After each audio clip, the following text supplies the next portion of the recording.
Blog Talk Radio.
This is your weekly Oppt In show, your update on all things One People's Public Trust.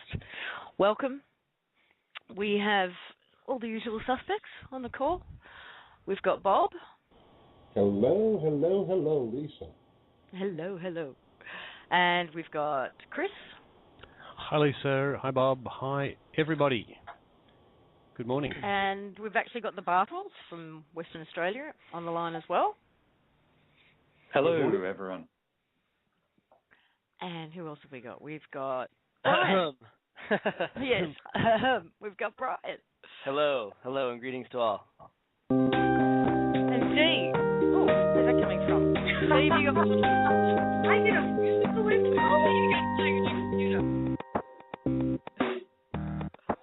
That's very funky. I don't know where it's coming from, but it's funky.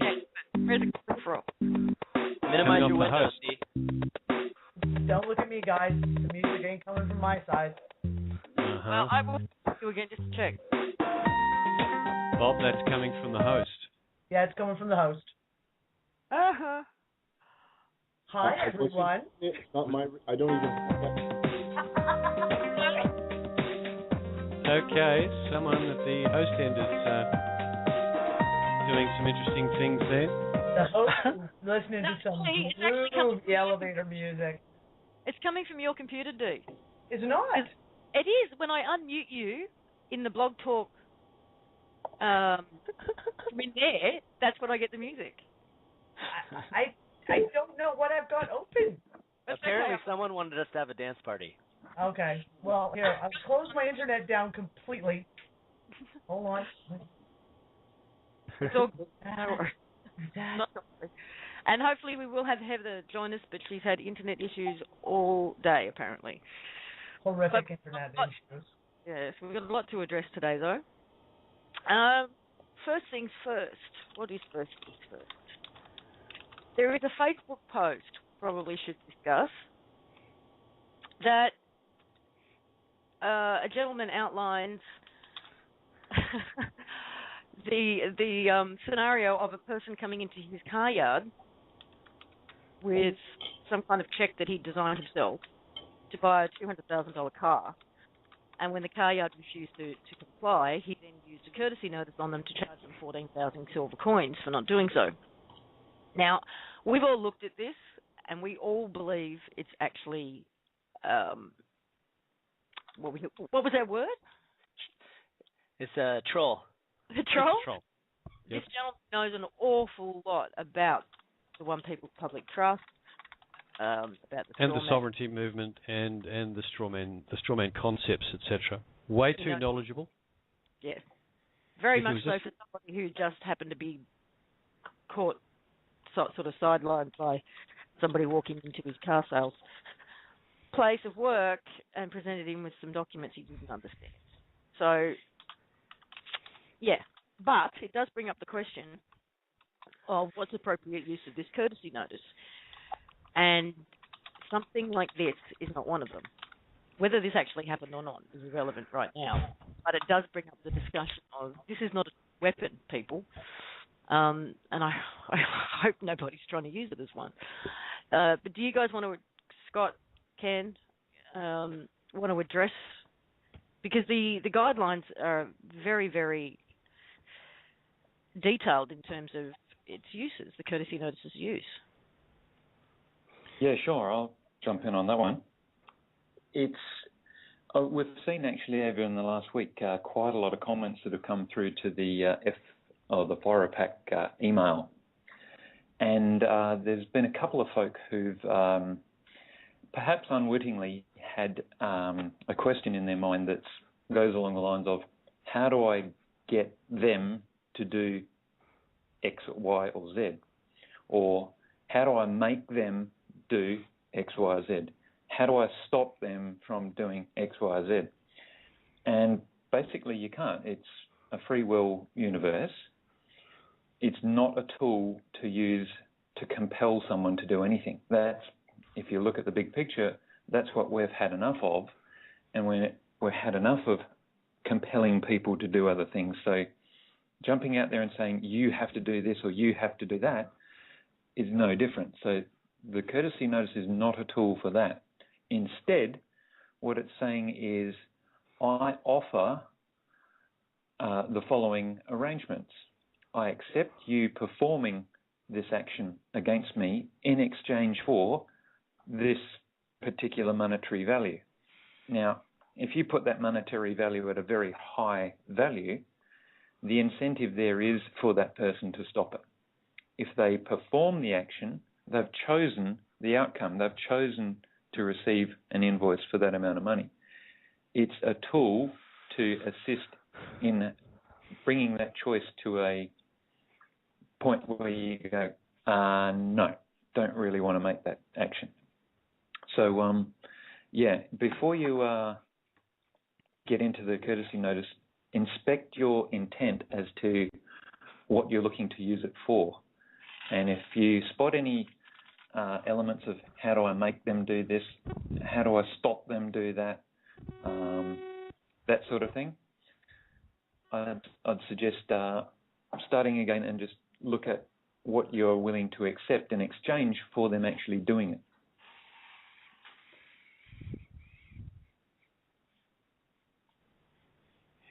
Indeed. Anybody got anything to add to that? No, I'm here. I was muted. Yeah, you have something to add? Yeah, I do. It's that something that Heather has emphasised to Scott and Ken and I over and over and over, that the energy associated with this document is very strong, and it needs to be the right energy. It needs to be done with an intent that's for the greater good. In part, this is to deflect the approaches of people who are still operating the slavery system, whether they know it or not. But in part, it's actually to wake them up. And it's that component that the energetic effects work on. It's the waking up of the people who receive this. That's the intent that Scott's speaking to. So if you used it to try and head off your next payment of your mortgage, or to compel someone around you to do something, completely the wrong energy. That's the old energy that we're stepping away from. Yep. Yeah, I'll just follow on from there, is using that mortgage example.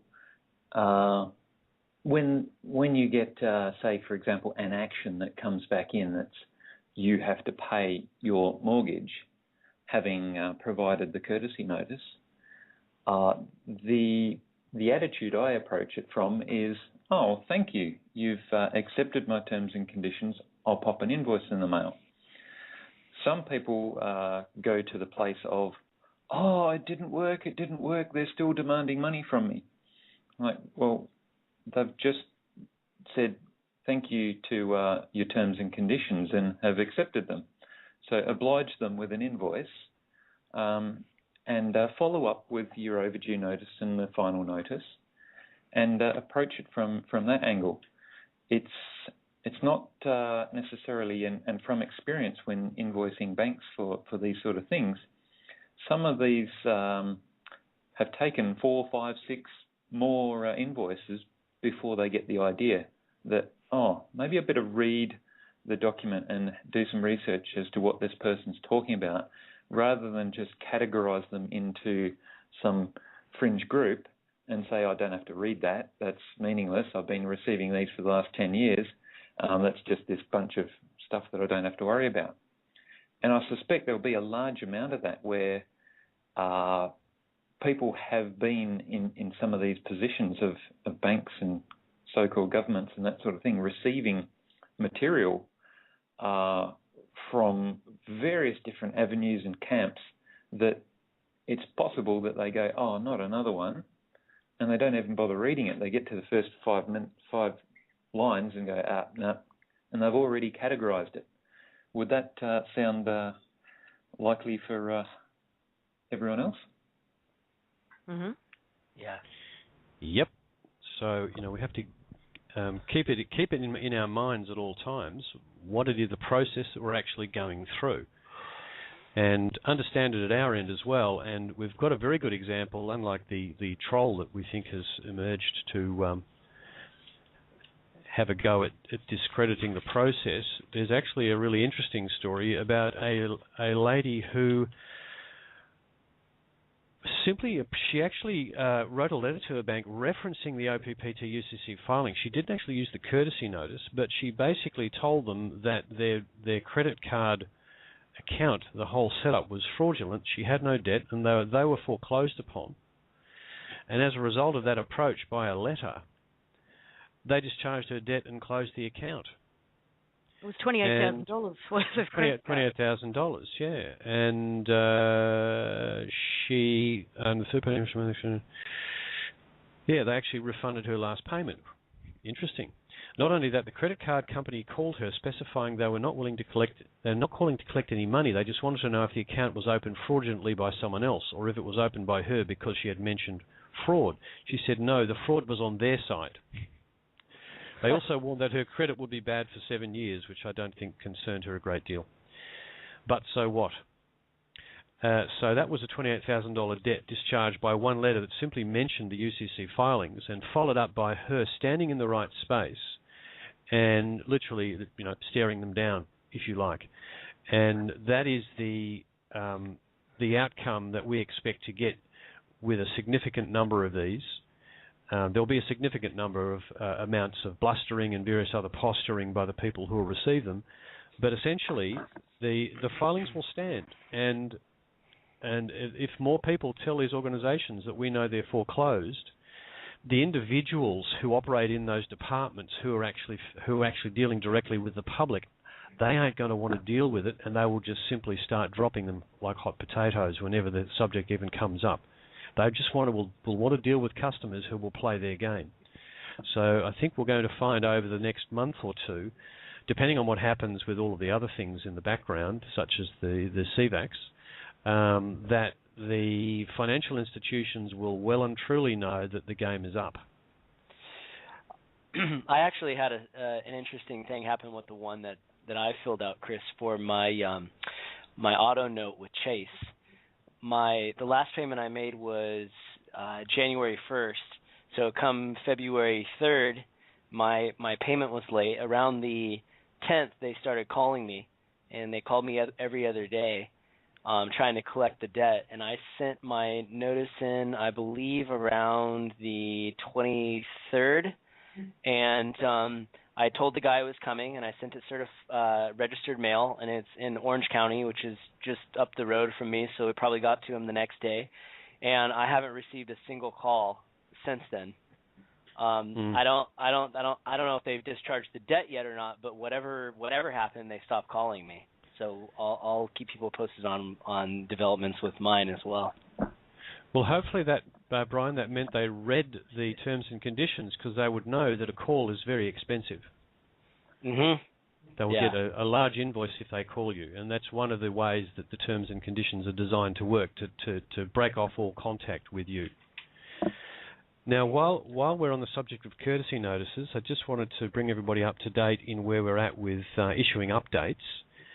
And in a moment, we'll go through some aspects of the new versions we've put out with Scott and Ken, just so people understand how they're going to be used.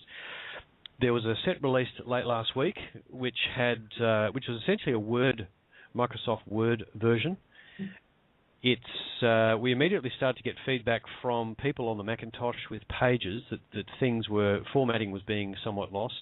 And we also got the feedback that there were people out there that actually just wanted the PDF version and print it out and fill it in by hand with a pen.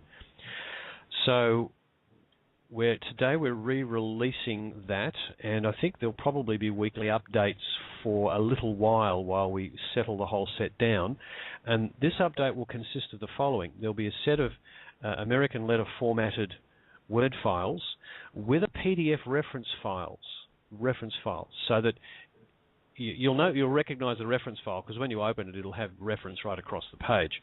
That's there to show you how the pages should work. In case you get formatting shifts that produce extra pages or whatever, you can refer to that reference and just fix up the Word file in whatever word processor you use.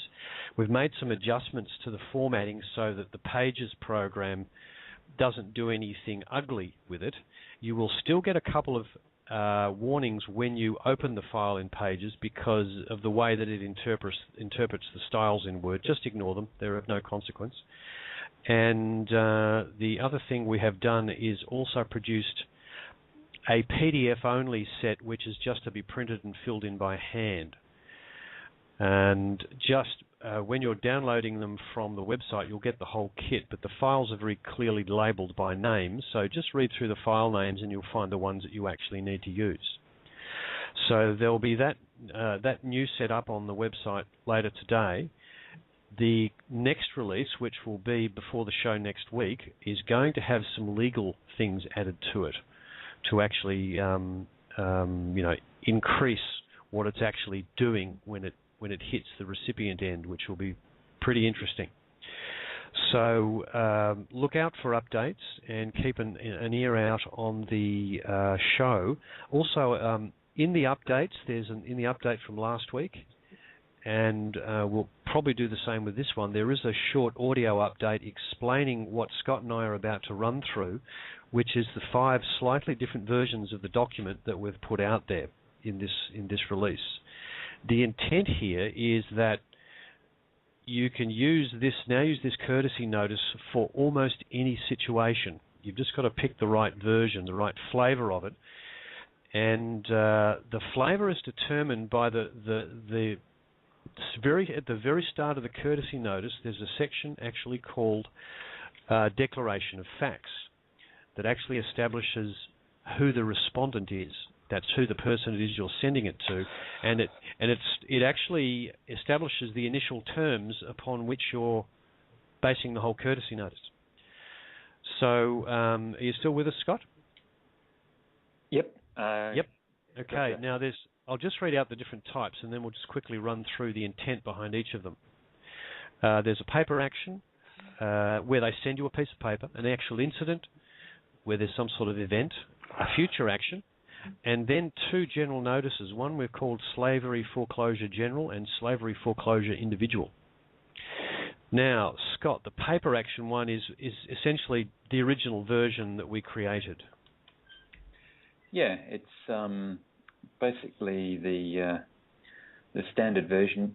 Most of the actions that are received, people have a piece of paper that is part of the demand for money or demand for action from either a bank or a government. And the duly verified declaration of facts section you mentioned, the only modifications are to include the context in which the rest of the courtesy notice flows from. So all we're doing in that paper action one is pointing to the document that purports to be for example, a notice or an infringement notice or whatever the title of the document is that you actually get. Often they'll come with a reference number. Drop that in there as well. And then hopefully you're going to have a document that's come from someone who you can put their name in there from. And they'll have also their address. So if you don't get their name, you may have to pick up the phone and do some calling to see if you can find out who or who's claiming responsibility for having sent that. Yeah, it could be if you can't get the actual person in, say, some kind of credit recovery department, you should be able to get the name of the person responsible for that department. Yeah. Somewhere you might have to just keep going up the old hierarchy system till you find someone who's got their name published or people are willing to point at that person as the one responsible. Indeed. Okay. Ideally, you want to go as low as you can, though, don't you? So it works its way up through the system. Yeah. Ideally, if you can get the individual at the lowest level, yes. If you think that what would happen is likely that individual would go, oh, hang on, I don't know about this. I'm going to ask my former. Yep. And it rattles its way all the way up to the top of the old hierarchy. Yes, it's actually shedding energy all the way up that chain and educating people, and that's really the one of the key things that's going on here is that information process. So that applies to all of these, except for possibly the last 2, but they're very very specific, and we'll cover those in a moment. Okay, number 2 is the incident. Now this is for use with a physical incident, such as detainment, arrest, or imprisonment, where no documentation is provided, which does happen occasionally, and it's a form of catch-all. Do you want to speak to that, Scott? Yep. Simply the difference between the paper action and the incident is, again, all we're looking to do is provide a certain context for sending that courtesy notice. So to identify an incident, point to the location of where that incident was and the date, and that's about as much as you need really to identify the context of that incident, and the rest is... Can you clarify what you mean by an incident, though? I mean, where would there be an incident where you wouldn't have a piece of paper? I mean, if you're pulled over by a police officer on the side of the road, he's going to give you a piece of paper, surely. Or so what? Can you think of any scenarios here that actually fall into this category? It's very... I would say that in most instances you're going to get it. There's probably very rare circumstances that you would have an incident, but if you're out there, what was it? One guy wrote in the other day that said he was cycling his bike without a helmet on, and he got pulled over and labelled for that. Chances are, you're right, he'd probably get a piece of paper. There are some situations where that may not happen. Okay. Yeah, this is intended basically to fill a little crack that we know exists, because there are people who get, for instance, pushed around by policy officers, not necessarily cited or fined, but mistreated physically, and this gives them the right to actually send it directly to the person who's doing it to them, to draw this whole situation to their attention. So as I say, this is the one we expect to probably be used least, but we just felt it made the set complete. Actually, there is another instance that just pops up. A friend shared a situation where they were in court and were being bullied a bit by some of the security officers in the court.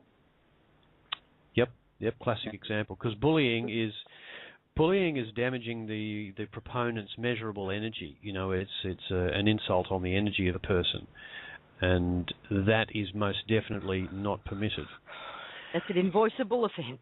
It's an invoiceable offence, and you need to read the front of the courtesy notice where it details the things that they're not allowed to do in terms of financial harm and physical harm, because one of the specifications is damage to the proponent's measurable energy.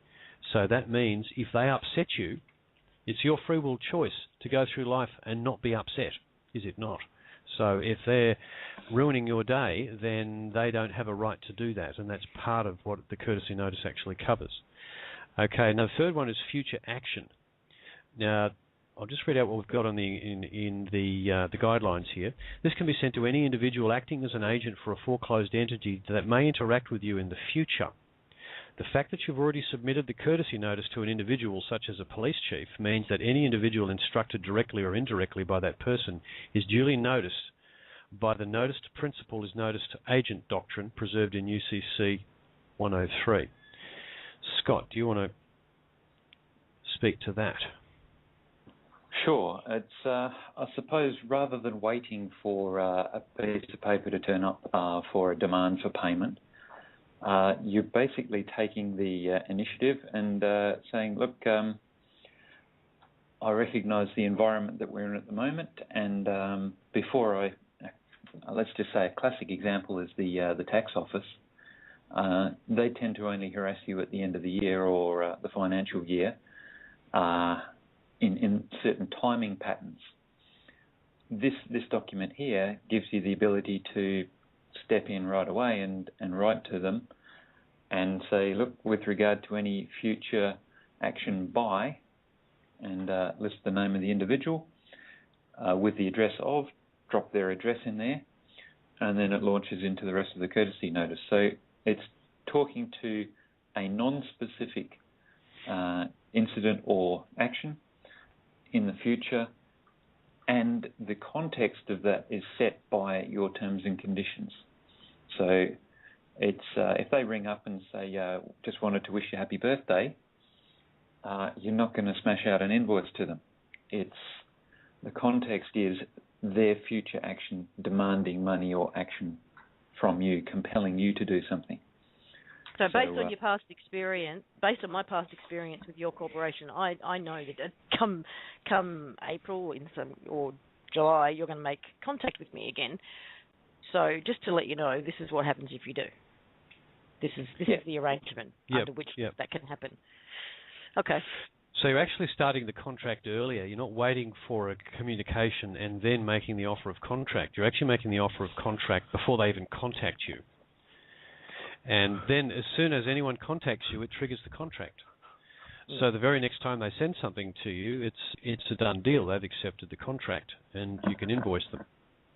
Gotcha. Now the way that it works is that the respondent, and I'll read this directly out.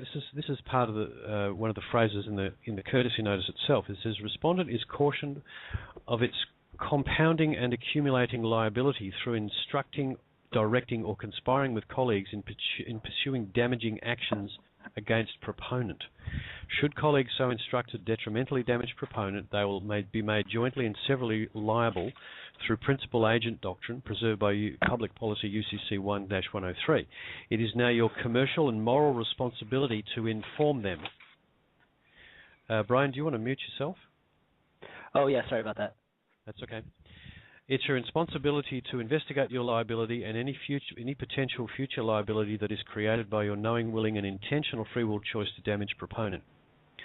Proponent was duly made and given an additional courtesy notice Proponent has duly made and given an additional courtesy notice to respondent. Original notice is a matter of record made and given by OPPT. And what they're saying is everyone was noticed when the OPPT stuff was put on the website on December 25th. That was notice to the world. We're giving them the courtesy of an extra warning, if you like, an extra notice before, in this case, we kick in a contract which is triggered by one of their actions. So bottom line is that this can actually be used to make any contact from a government department or a corporation that you don't want to have.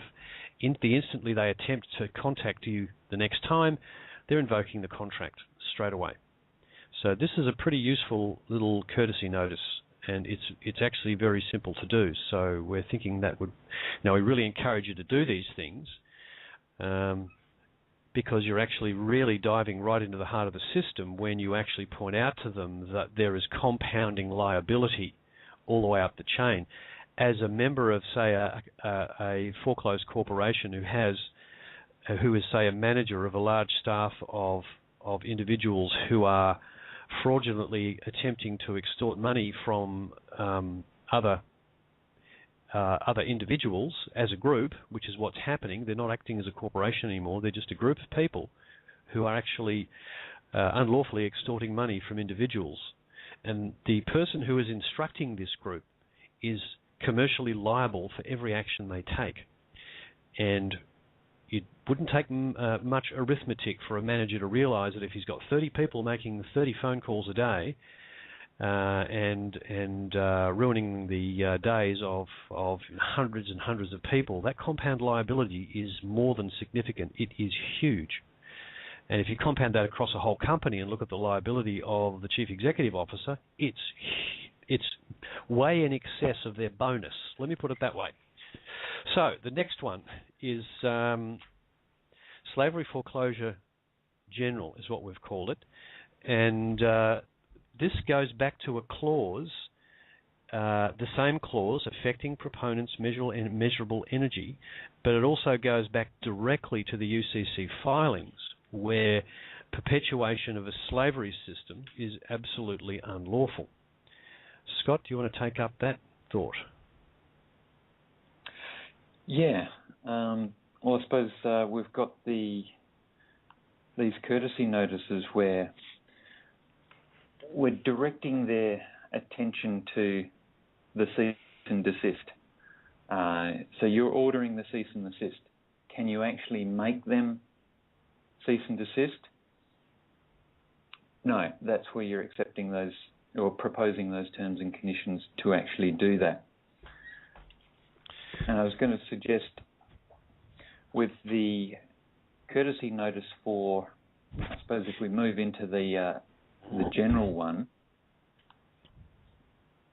they're very similar in their context. And we've got the courtesy notice which has got the foreclosure,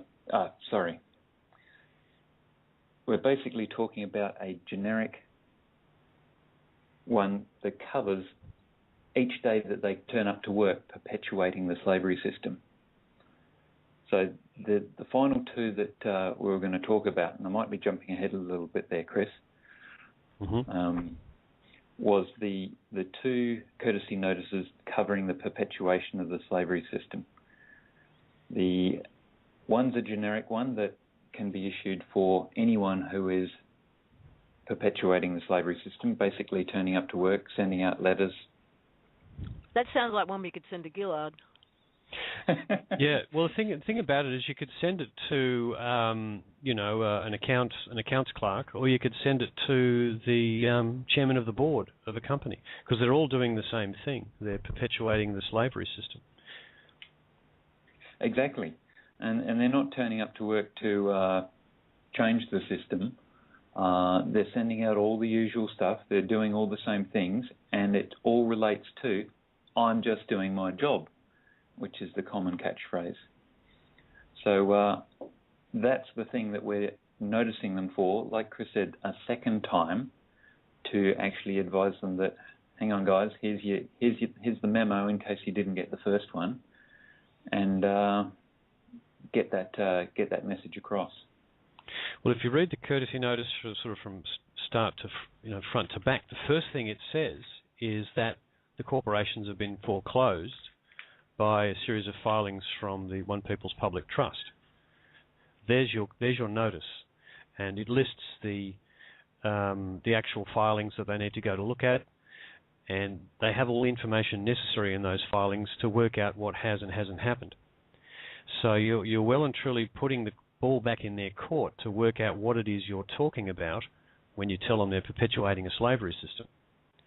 Now, I wouldn't expect to ever get a response to one of these, but if they do, it's item, I think, number 15 in the terms and conditions that actually covers it, and I just need to... No, actually 16, Chris. 16, yep.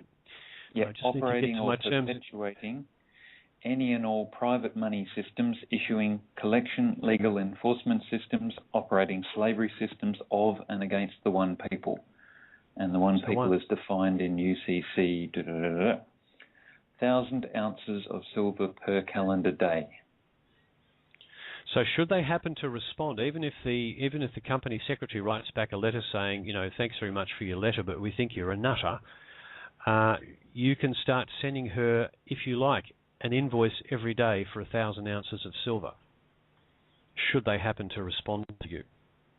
Now, they may well put them in the shredder, but the point is taken that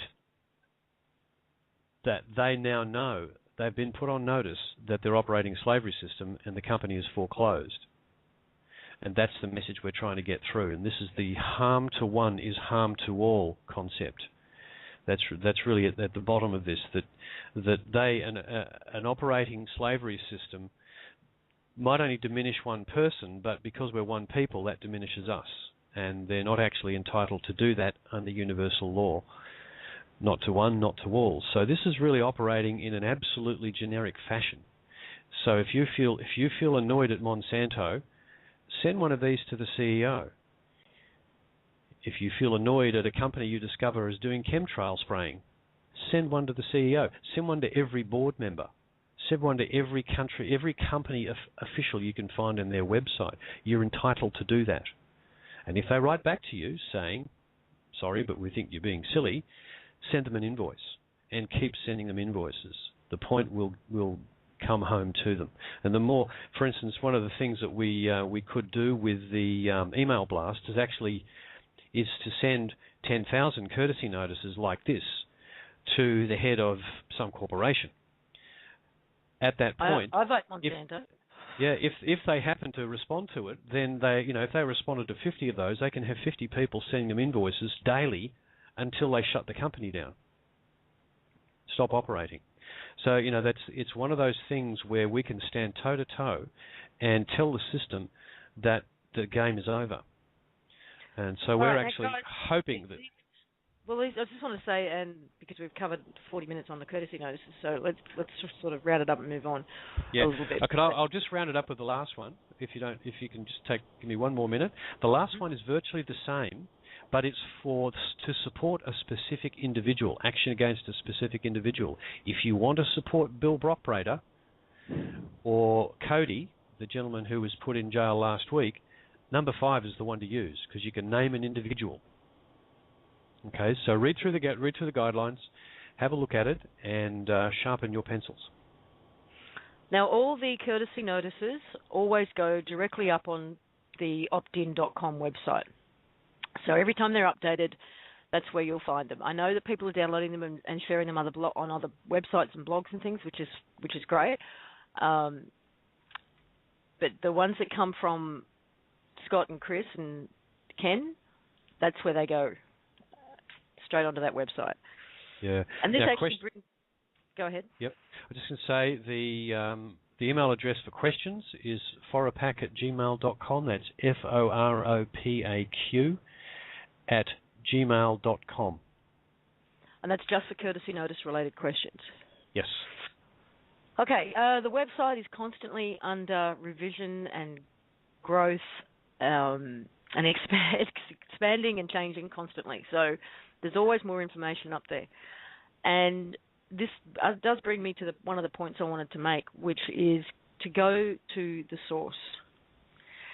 What I'm seeing is a lot of commentators out there who are discussing OPPT, doing radio shows on it, writing up blog posts and what have you, and they are misquoting or outright lying in some respects. And if you're getting a lot of your information from other commentators, then I strongly recommend you go back. There's really only a couple of sources to get it from the horse's mouth. That is the One People's Public Trust 1776 website where the actual documents are. And if you haven't done this yet because you think they're going to go over your head because they're all legal, then I want to make a recommendation. Print them out. Get a highlighter and highlight all of the non-legalese wording. Don't bother with these serial numbers and things like that. Just highlight what sounds to you like normal speak and go through and read those documents that way. And then you will understand what they're saying. And don't worry about the legalese aspects of it and all the legal references in it. Just read those parts. And you'll get them. You really will. If you have only jumped in a week ago or 2 weeks ago and you're trying to catch up, I highly recommend, again, going back. This is, what, our 5th show, maybe? I'm 5th? not sure.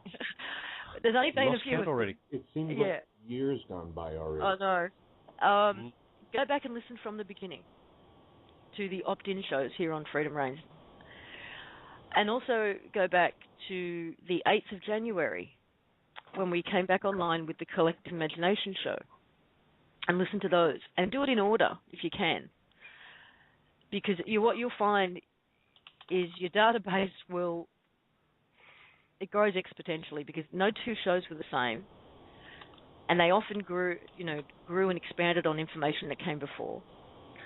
And what you'll also find out there right now is that there are people who have come on board just the last week or so, and they're finding material that was put out 2 months ago that has since been addressed. For example, Heather is actually a 25-year-old who 7 years ago when she was 18 was a drunk driver and killed some people. No, she wasn't. She's already addressed it. It was addressed in the first week of January, I believe. It's a different Heather. And Heather actually provided the document. That's your favourite one. Heather's actually shown the documents, her bar cards and all of this, proving that she's not 25 years old. So if you come across that, if you haven't come across it yet, or if you do come across it next week and you think, oh my God, here it is, and start sharing it all over again, then, there's no need. It's been addressed. The other issue would be that Heather was involved in a trucking company. And again, what people are finding are little bits and pieces of information that were part of the investigation. The investigation went on for about 3 years. And when I say the investigation, what I mean is that lots of different remedies, so-called sovereign remedies, were investigated for their efficacy. And what was discovered was that they had a limit. They did not achieve what ultimately the UCC filings achieved. They worked a little bit for a little while under certain circumstances. And it wasn't until April of last year that this particular solution presented itself. And it was vetted and revetted for months before a single document was filed. So a trucking company was actually used as part of that investigation process, because one of the remedies apparently involves the Department of Transport. That was it. It's never been used. Not a viable company as such. And if anybody else knows anything else about that, they can add. No. On the trucking company. Oh yeah. Yeah. Well, yeah. We have the funny thing about it is that we have emails back and forth. Like if somebody really wants to go back that far, because we covered that in literally the infant stages of this all coming out into the public. And we shared all of those emails back and forth with Heather on the American Kabuki blog. So go back americankabuki.blogspot.com and search around, I don't know, the 26th, 27th, 28th, 29th of December, and you'll find email conversations where Heather explains everything with the trucking company, which is set up as kind of a shell for the investigation. There wasn't really she in full detail and full transparency, because that's what you get when you ask Heather a question. It's all fully explained there. So what I would suggest, just to throw on my two bobs here real quick, is that if there's information that people stumble on that is filled with any kind of hate or negativity or just full-on slander, libel, or mudslinging, be cautious of that kind of material, because if anybody really is a true truth seeker, approaching it from that angle isn't necessarily the best, most effective way to go if you're trying to win over popular opinion. So that's what I would say look out for. Everybody has the right to do their homework and do their research. I mean, I did a search for One People's Public Trust in Google with quotations around it. Somebody called me out for not putting quotations around it before, which really encompasses only the One People's Public Trust, not just random websites that say People's or Public or Trust. It was at 720,000 responses or results back on Google last week. It's up to 1.23 million as of 10 seconds ago. So there's a lot of people that are going to be out there talking about it.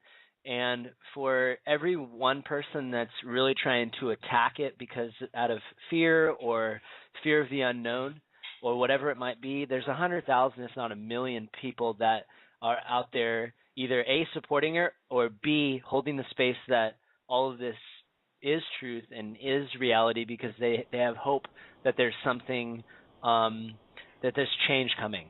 So that's the most important thing, is be careful of the people out there that are in attack mode. I just don't resonate with those types of opinions, and I don't think there's anything to be gained from approaching it from that level. There's also a show called Dale After Dark, and I'm not sure who the host is, but in the first few minutes of the program, he said that he listened to one of our shows and he heard Heather say that she is a blood Rothschild. Now, if you haven't heard that show, then you might believe him. And I'm not saying he's lying, I'm just saying he wasn't really listening. That's not what she said at all. It's not even close to what she said. So this is why I'm saying be careful when you're going to these other commentators. Go to the source. Go to these shows, because this is where you'll hear directly from Heather. And she's only done a couple of other interviews with other people.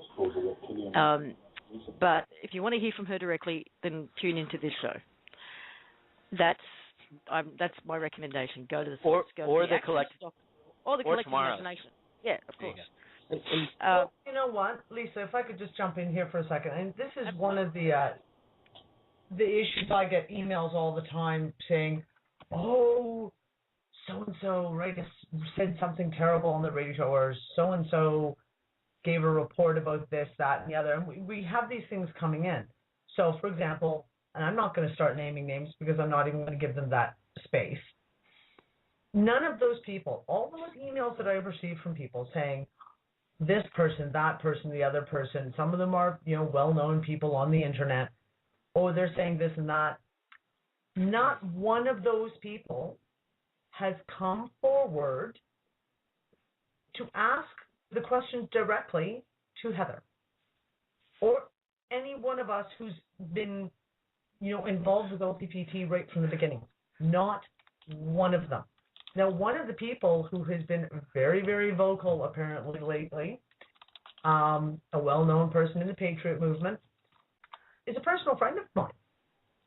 And, I said it to someone just recently, and I said, she has never made a single attempt to even talk to me, talk to Heather, to ask questions, etc., and yet is spouting all this misinformation. Well, that should say something right there. I mean, pretty much any time anything has come forward, Heather has addressed it immediately. And if it hasn't been addressed, there's a good chance that those people who are mouthing off have actually never made an attempt to contact her. I think it's really important for people to start to do your own research. I mean, it's good to value someone else's opinion, but unless you've read the documents yourself, unless you've actually gone through that journey, and it is a journey. It's an amazing story when you go back and you follow along and you actually see what actually happened, because it puts you in a place that you really, really need to be when you want to exercise these documents. It puts you in a place of knowing, not believing, not hoping. Everybody can have their opinions on whether this is real or not, but the ones who are speaking out, we know it's real. We've watched and we've seen and we've looked at the evidence of it. And if you don't allow yourself that same opportunity, you're really doing yourself a disservice. Because anybody, you can take a picture, a photograph of yourself with your camera and say, yes, that's me, and somebody can debunk that. If you're looking for a debunker, that's what they do. You can debunk anything.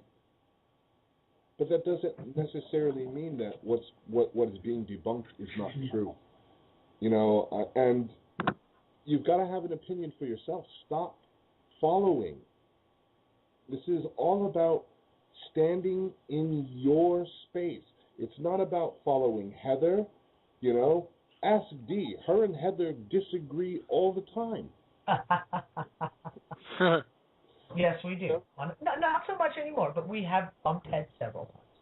So and we don't always agree with each other here on the panel. We have different opinions.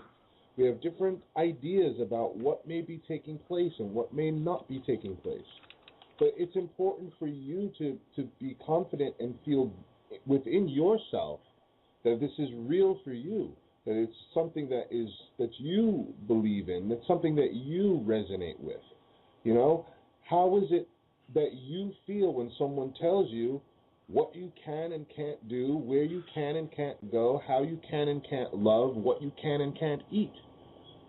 How does that resonate with you? Is that true? Does that feel natural? Well, this actually brings us to Winston Strout. Now, he's a very well-respected man in the sovereign movement, considered a bit of the, the grandfather of the movement in some respects. And he did do an interview where he addressed OPPT, and there were two questions or two areas that he brought up that he was questioning in regards to OPPT. One of them was whether or not the documents were filed and recorded. Now, all of this, the response to these questions have now gone online on the American Kabuki website. Dee's also put a link to it on hers. On removing the shackles. Excuse me. The answer to that is yes, they were both recorded and filed. So if you weren't aware of that, then that's the answer on that. The other question was, what was the other one? Oh, That's lien. the lien The issue. lien business. What's the lien? Lien issue. He said that it doesn't look like they actually did put a lien in, and if they did, it wasn't done correctly. The answer to that is no, they didn't, because as Winston very well explained, a lien is a claim on the title of an object, not the object itself. In other words, I think he used the example of a car, that if some guy comes and runs over his foot with their car, he can put a lien on their car. He's not going to take physical possession of their car, but what that does is means that that person who owns that car can't do anything with that car. They can't sell it. He's still got it. He still owns it. He's still driving it. He still has the use of it, but he can't sell it. He can't transfer the title. He can't do anything with the title while that lien's in place. And that lien can be in place until whatever demand, in this instance, Winston wanted to put on him for running over his toes, was met. It might be that he wants him to pay all his medical bills. And once that is met, the lien is lifted, the guy can transfer, sell his car. But by doing a lien, what you're acknowledging is the car belongs to that individual. It's their car. By doing a lien, in this instance, what she would have been acknowledging was that we, the people, belong to them. And I hope you get that. If she put a lien in, she would be acknowledging that we belong to them. We are their property. So a lien was not put in. Okay, just to clarify, that it was by them, you mean the powers that were. Of course, the powers that were. That she would be acknowledging that we are their property and chattel. Did somebody else have something to add to that? I thought Bob was bringing. Yeah, well, but no, I was saying that, and all the other assets was our property that was stolen from us. It's not another person's property; it's ours. Yes. So to put a lien, would say that it was their property and we're holding it until they pay this debt. But no, it was our property to begin with. It was stolen, so it's more of a repossession. Right? It was a recovery of stolen property all the way through. They claimed they were the caretakers and the, if you like, the owners of the system, if you want to call them that they were acting on our behalf. And what the trustees did was present them with direct evidence that no, they were actually stealing from us all along, and they were abusing us. Hence the claim of crimes against humanity, treason, in fact. And that was what they were asked to rebut. That claim of being in complete and fraudulent and criminal action, deceptive acts and practices, ultimately, for generations, not just one instance. And of course that's not rebuttable because the evidence is everywhere around us. And that is why the powers that were have been unable to attack these filings, despite all of the expertise in UCC exists at the top end of corporations and not in the sovereignty movement. That's where the expertise is. They haven't been able to rebut the filings. So unless anyone else out there who's commenting on this would like to personally work out how to rebut the filings, please go back and read the documents and understand what's going on. Because commentary from a point of from the outside is usually based on experience gained by trial and error in bits and pieces, and not in really hardcore usage of the technology as the system uses it, which is where Heather's coming from. So the situation itself with the action they took is pretty clear. It was just, hey, you claimed you were the boss, but you were stealing our stuff. Prove you didn't? Oh, you didn't prove it, so we're foreclosing on you. Oh, but wait, we'll fire you first. And that's really all that happened. It was pretty straightforward. Now we were obviously. Sorry, yeah, go on. we took all the stuff back too, and gave it to the people. Now Heather really was hoping to join us today because she does have a lot of updates. Yeah. She'll let you in on, including about the CVAX. And it's really unfortunate that they mess with her to prevent her from getting on the show. But it doesn't look like she's going to make it unless she can pop in this last hour. Yeah. However, I do have a little bit of information about that, Lisa, if you, unless you want to speak to it. No, you can do it. Yep.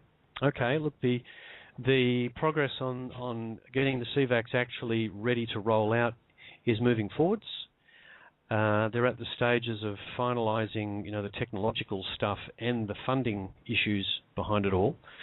So it is actually closer than it was last week and reasonably imminent. But I can't be any more specific than that because I have no more information than that. However, I did have a request from Heather for everybody to actually think about and even discuss on this show.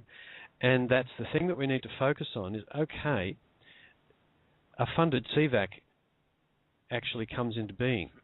What are we going to do next? Now, if I said to, say, you, Bob, you have the whole resources of one CVAC entity behind you, which is quadrillions of dollars, what projects would you fund? What's first out of the blocks for you? First out of the blocks for me would be an education and health center. Because I believe that people really need to be educated, and a lot of people, those two fundamental things is what drives everything. And I would fund anything that would help transform this world into a sustainable planet. Whether that be free energy, whether that be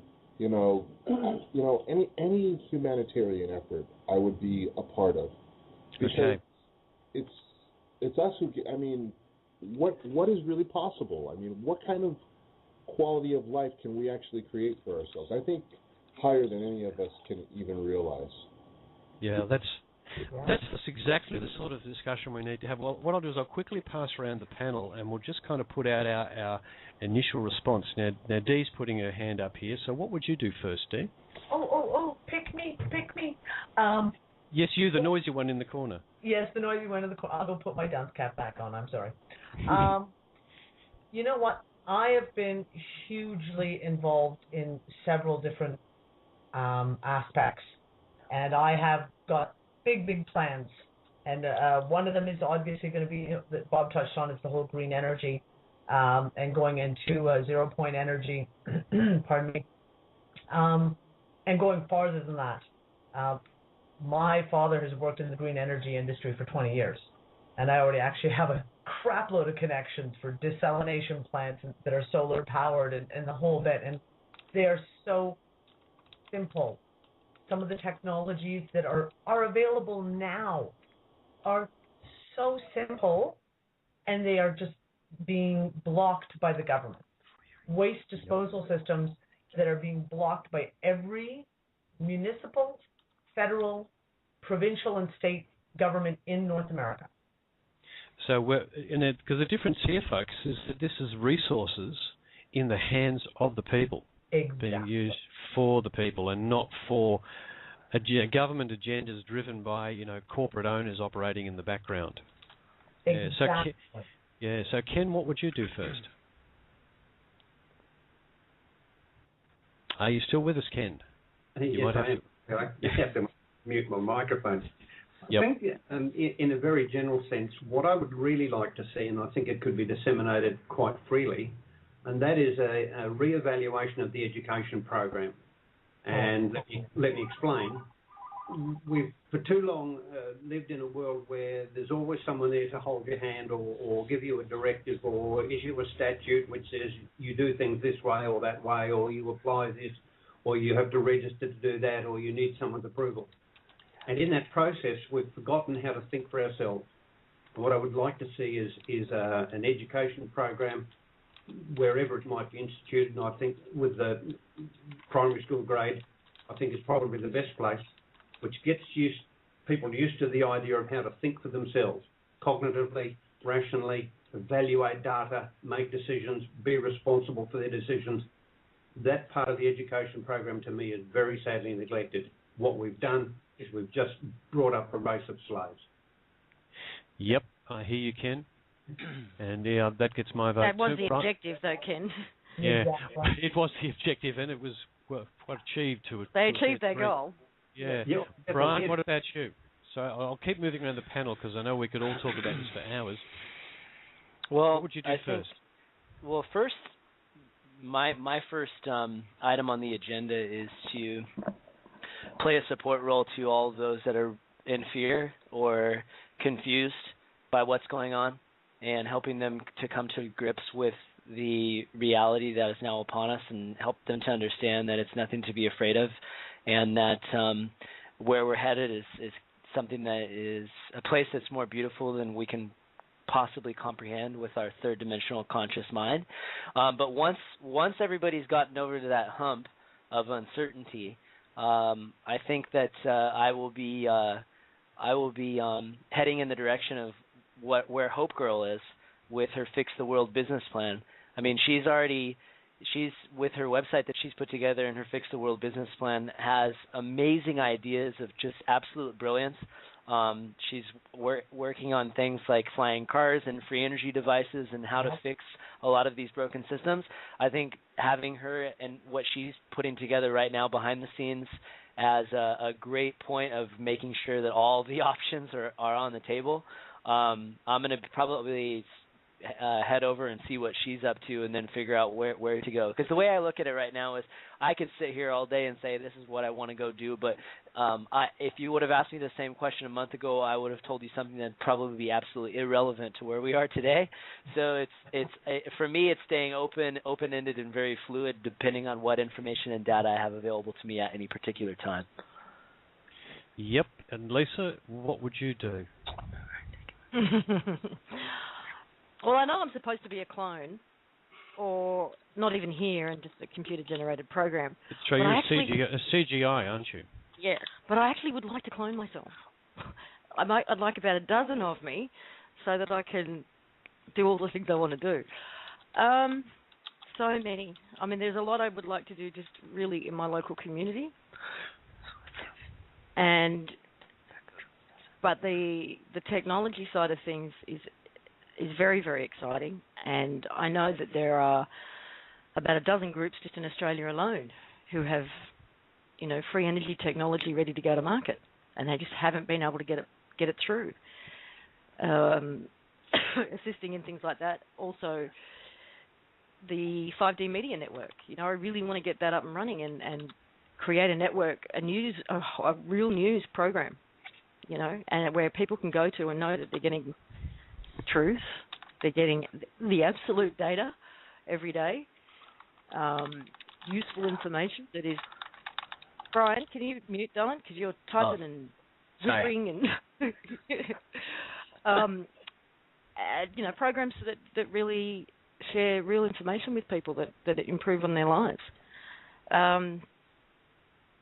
God, too many things. The education system, as Ken talked about, I've got 3 kids in school, and I feel like my job is to counter what goes on there every day when they come home.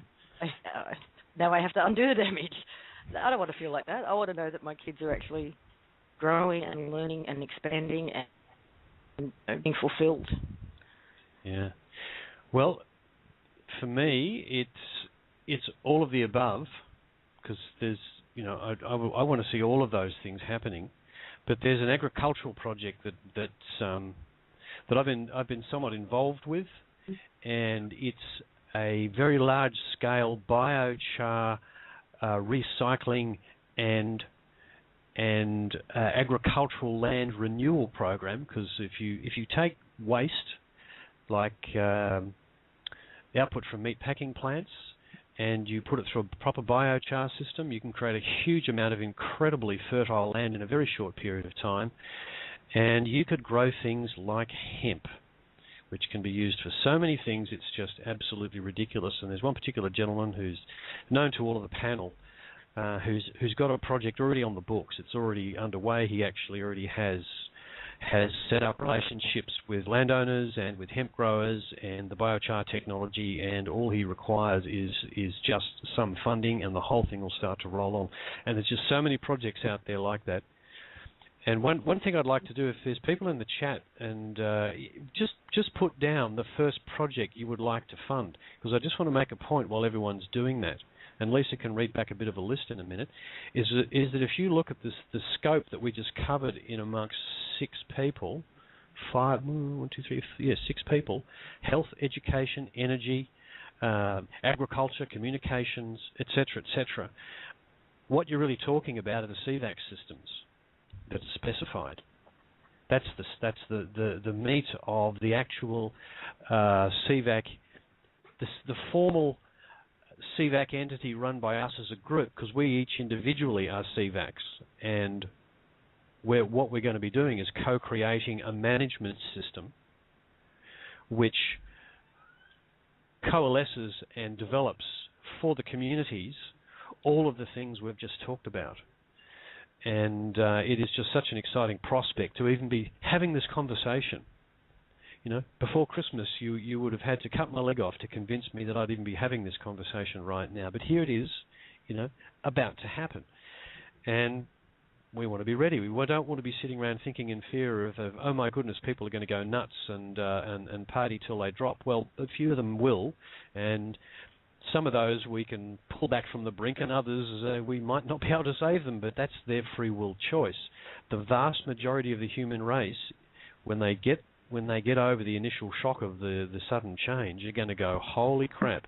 Now we can do what humans do when they're left to their own devices, which is be creative. So I'd like to, Lisa, has anyone put down in the chat the sort of projects they'd like to run up? They are, and it's all falling into the same categories, really. It's just read out from the list. Read a few things out. Well, I can't. They come by so fast. Helping families, raising their children. It's all to do with lots of health and well-being, organic gardening, environmental architecture and housing. For lots of free energy stuff and technologies. It's ultimate healing center that would be free to the people. Yep. Natural healing, alternative healing. Yeah, hey, it sounds like Thomas is here. Yeah, I was gonna see if I could take a stab at this. Go for it.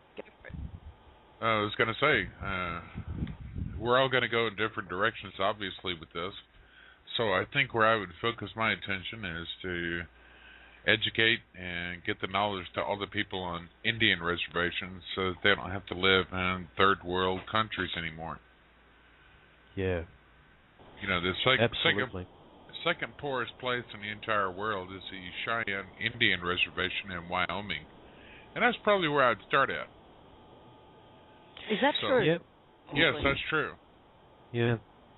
So here's one of the things that I want to make sure everyone gets their heads around, is that you take a group of 20 individuals who are willing to share their abundance, and they could literally put together a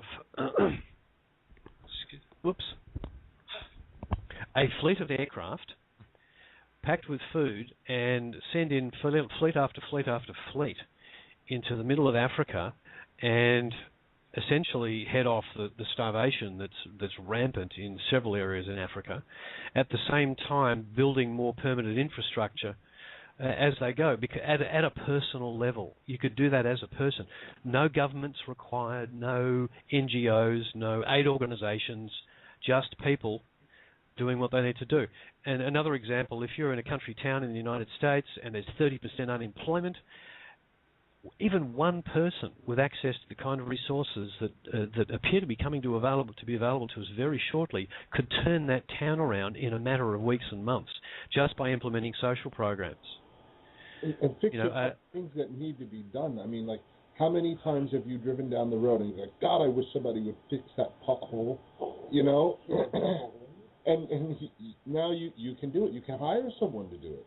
Okay. Yep. It's that's it. I spent the last 2 days here with Len Histon, and what I've learned in playing this wisdom game, and we've been playing for the last couple of days, is that human beings are capable of some extraordinary things. That we're not really even tapping into our full potential, and when we have the ability and just to have the space and the time to sit back and ponder these things, because a lot of people don't even have that space and time that they allow for themselves to even think about any of these things. Go ahead.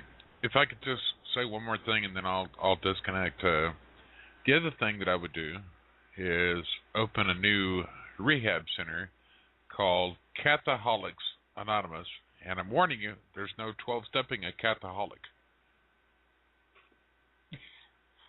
You can laugh if you like to. Did you say Cathaholic? Yeah, Catholics that are coming off the drug. Yeah, recovering Catholics. That's right. Are they recovering from Catholicism, or are they recovering from other substance abuse? Recovering from religion, period. So. Okay. Anyway, thank you, and I will leave now. You can stay, Thomas. You don't have to rush off. We do appreciate you.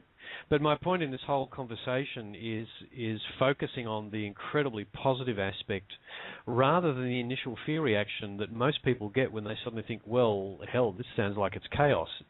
It's going to be interesting. It's going to be very fast-moving, but the positivity of it, we can't overestimate the effect the positivity will have in simply swamping whatever minor amounts of negativity arise when people who can't deal with this situation properly get out of hand, and the people around them will correct most of those issues. I don't see it as being a problem. And the system itself, the transformative process. I'll just say one more thing. The transformative process is something that we need to keep discussing every show to a degree.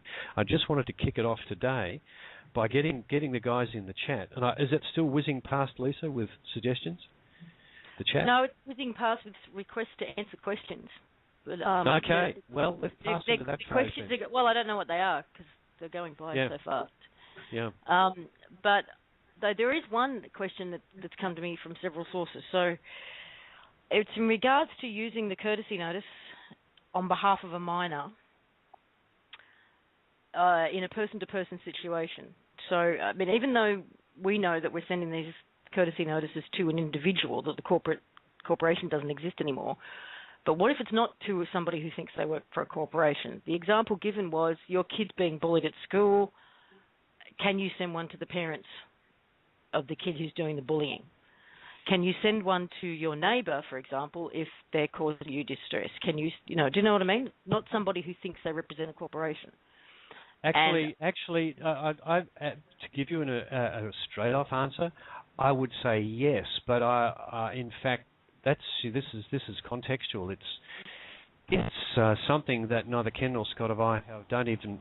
I think we haven't even bent our thoughts in that direction. But the answer is yes, you could. But I think let's discuss that, and we'll come back to you folks in the next show, and I think we will have an answer for that. I can just see certain things may need to be tweaked a bit, but it's because that courtesy notice is individual to individual. Okay, but it's assuming a corporate approach. We need to review it and see how it sets with just straight individual to individual for some matter that's obviously fairly personal and close. My feeling on that is that, I think the intention of the courtesy notice was to address the old system. The system that is persisting. But when it comes to dealing with people, is that what we really want? Sending each other paperwork. I don't know. No, Bob, I agree with you that the role of the courtesy notice is to help us close down the old system. That's ultimately what it's trying to do. But we're going to a new area where we're now under universal law, common law, and UCC law. It's going to take a while to adapt to that. That's why that's the reason I want to. Sorry. Talk to their parents. Why don't they just go and talk to them? Yeah. The reason I want to take a week to have a think about it is just that. Can I step in? Yeah. Hello. Yes. Go. The courtesy notice is fundamentally banks and government. situations like kids being bullied at school is a matter for the parents to take up with the principals or the masters at the school. And one of the things that they need to be asked, if the teachers are not getting rid of the bullying aspect, then is to ask the teacher whether they approve of the idea of the society being run by bullies. And then it may be that you can hand them a courtesy notice and say, suggest you have a look through this, just to bring yourself up to speed with what's going on in the background. Maybe you need to get your act together.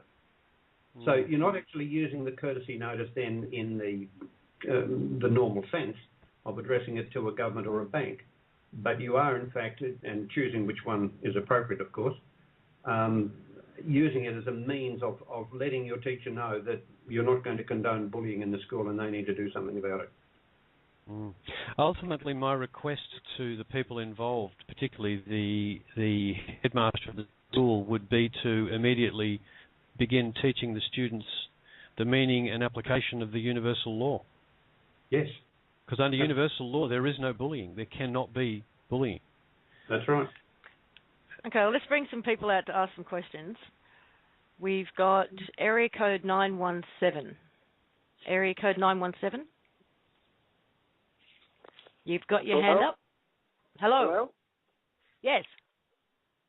Hi, everyone. Hello. Hi, can you hear me? I can hear you. What's your name? I'm Michael. How are you all? We're very well, Michael. Thanks for calling in. Yeah, thank you guys for everything you guys are doing.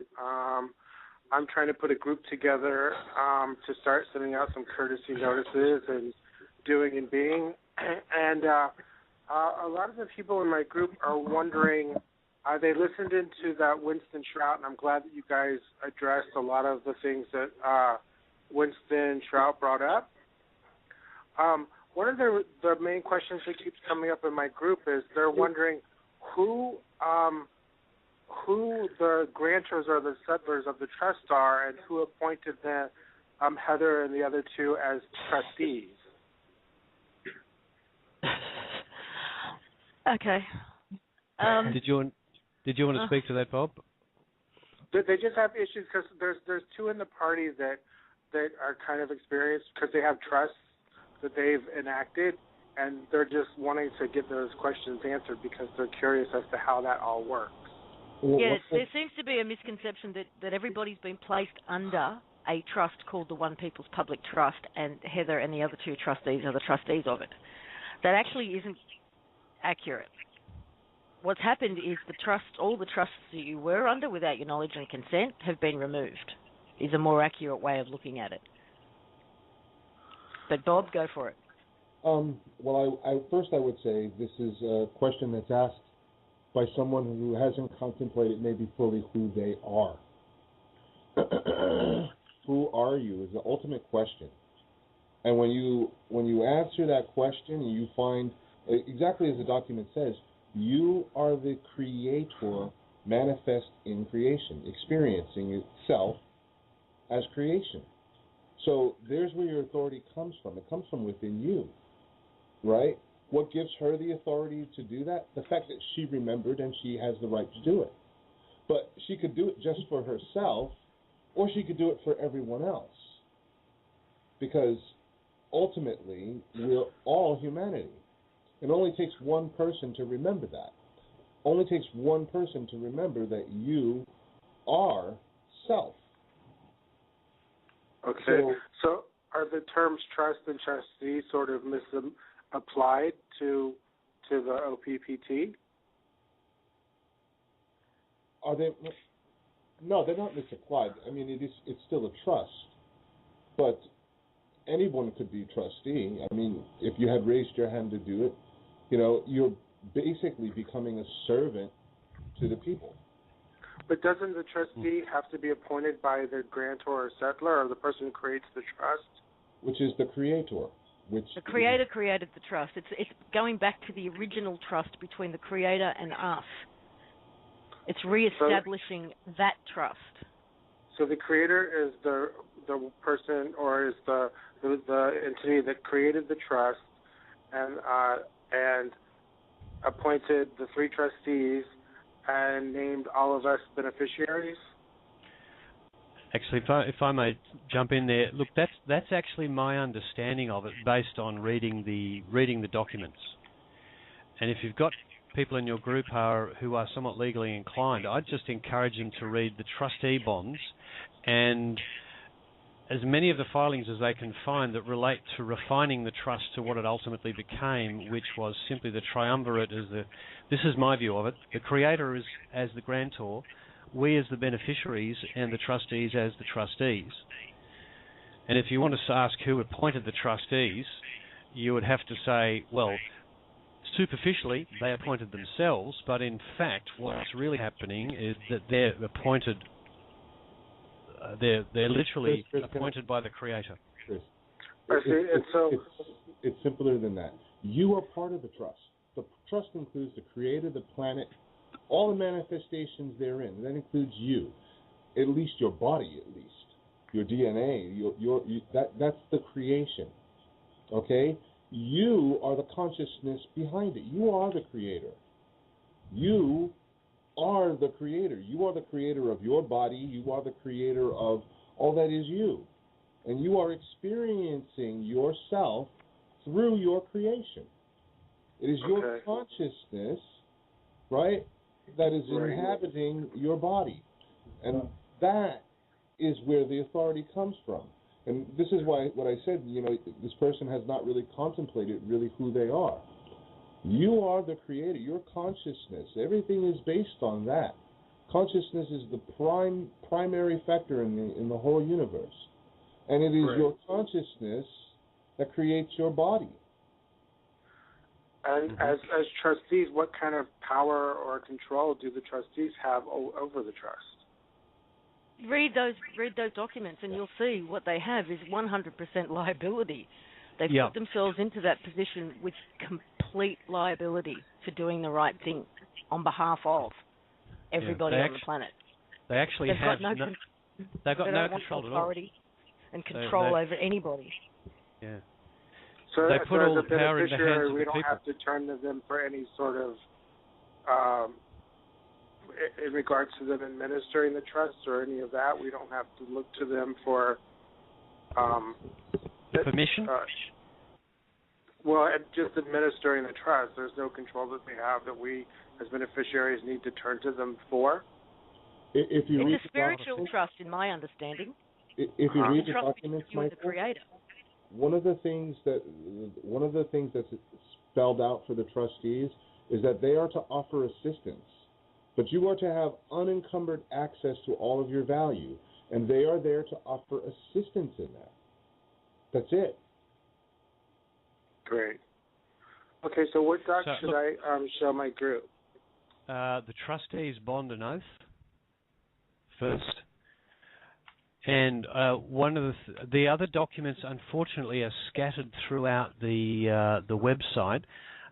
What I think I'll do for next week, I'll make a list of the actual documents that deal with the structure of the trust, because we keep getting this coming up regularly, and I just want to identify the ones that people need to go and have a look at.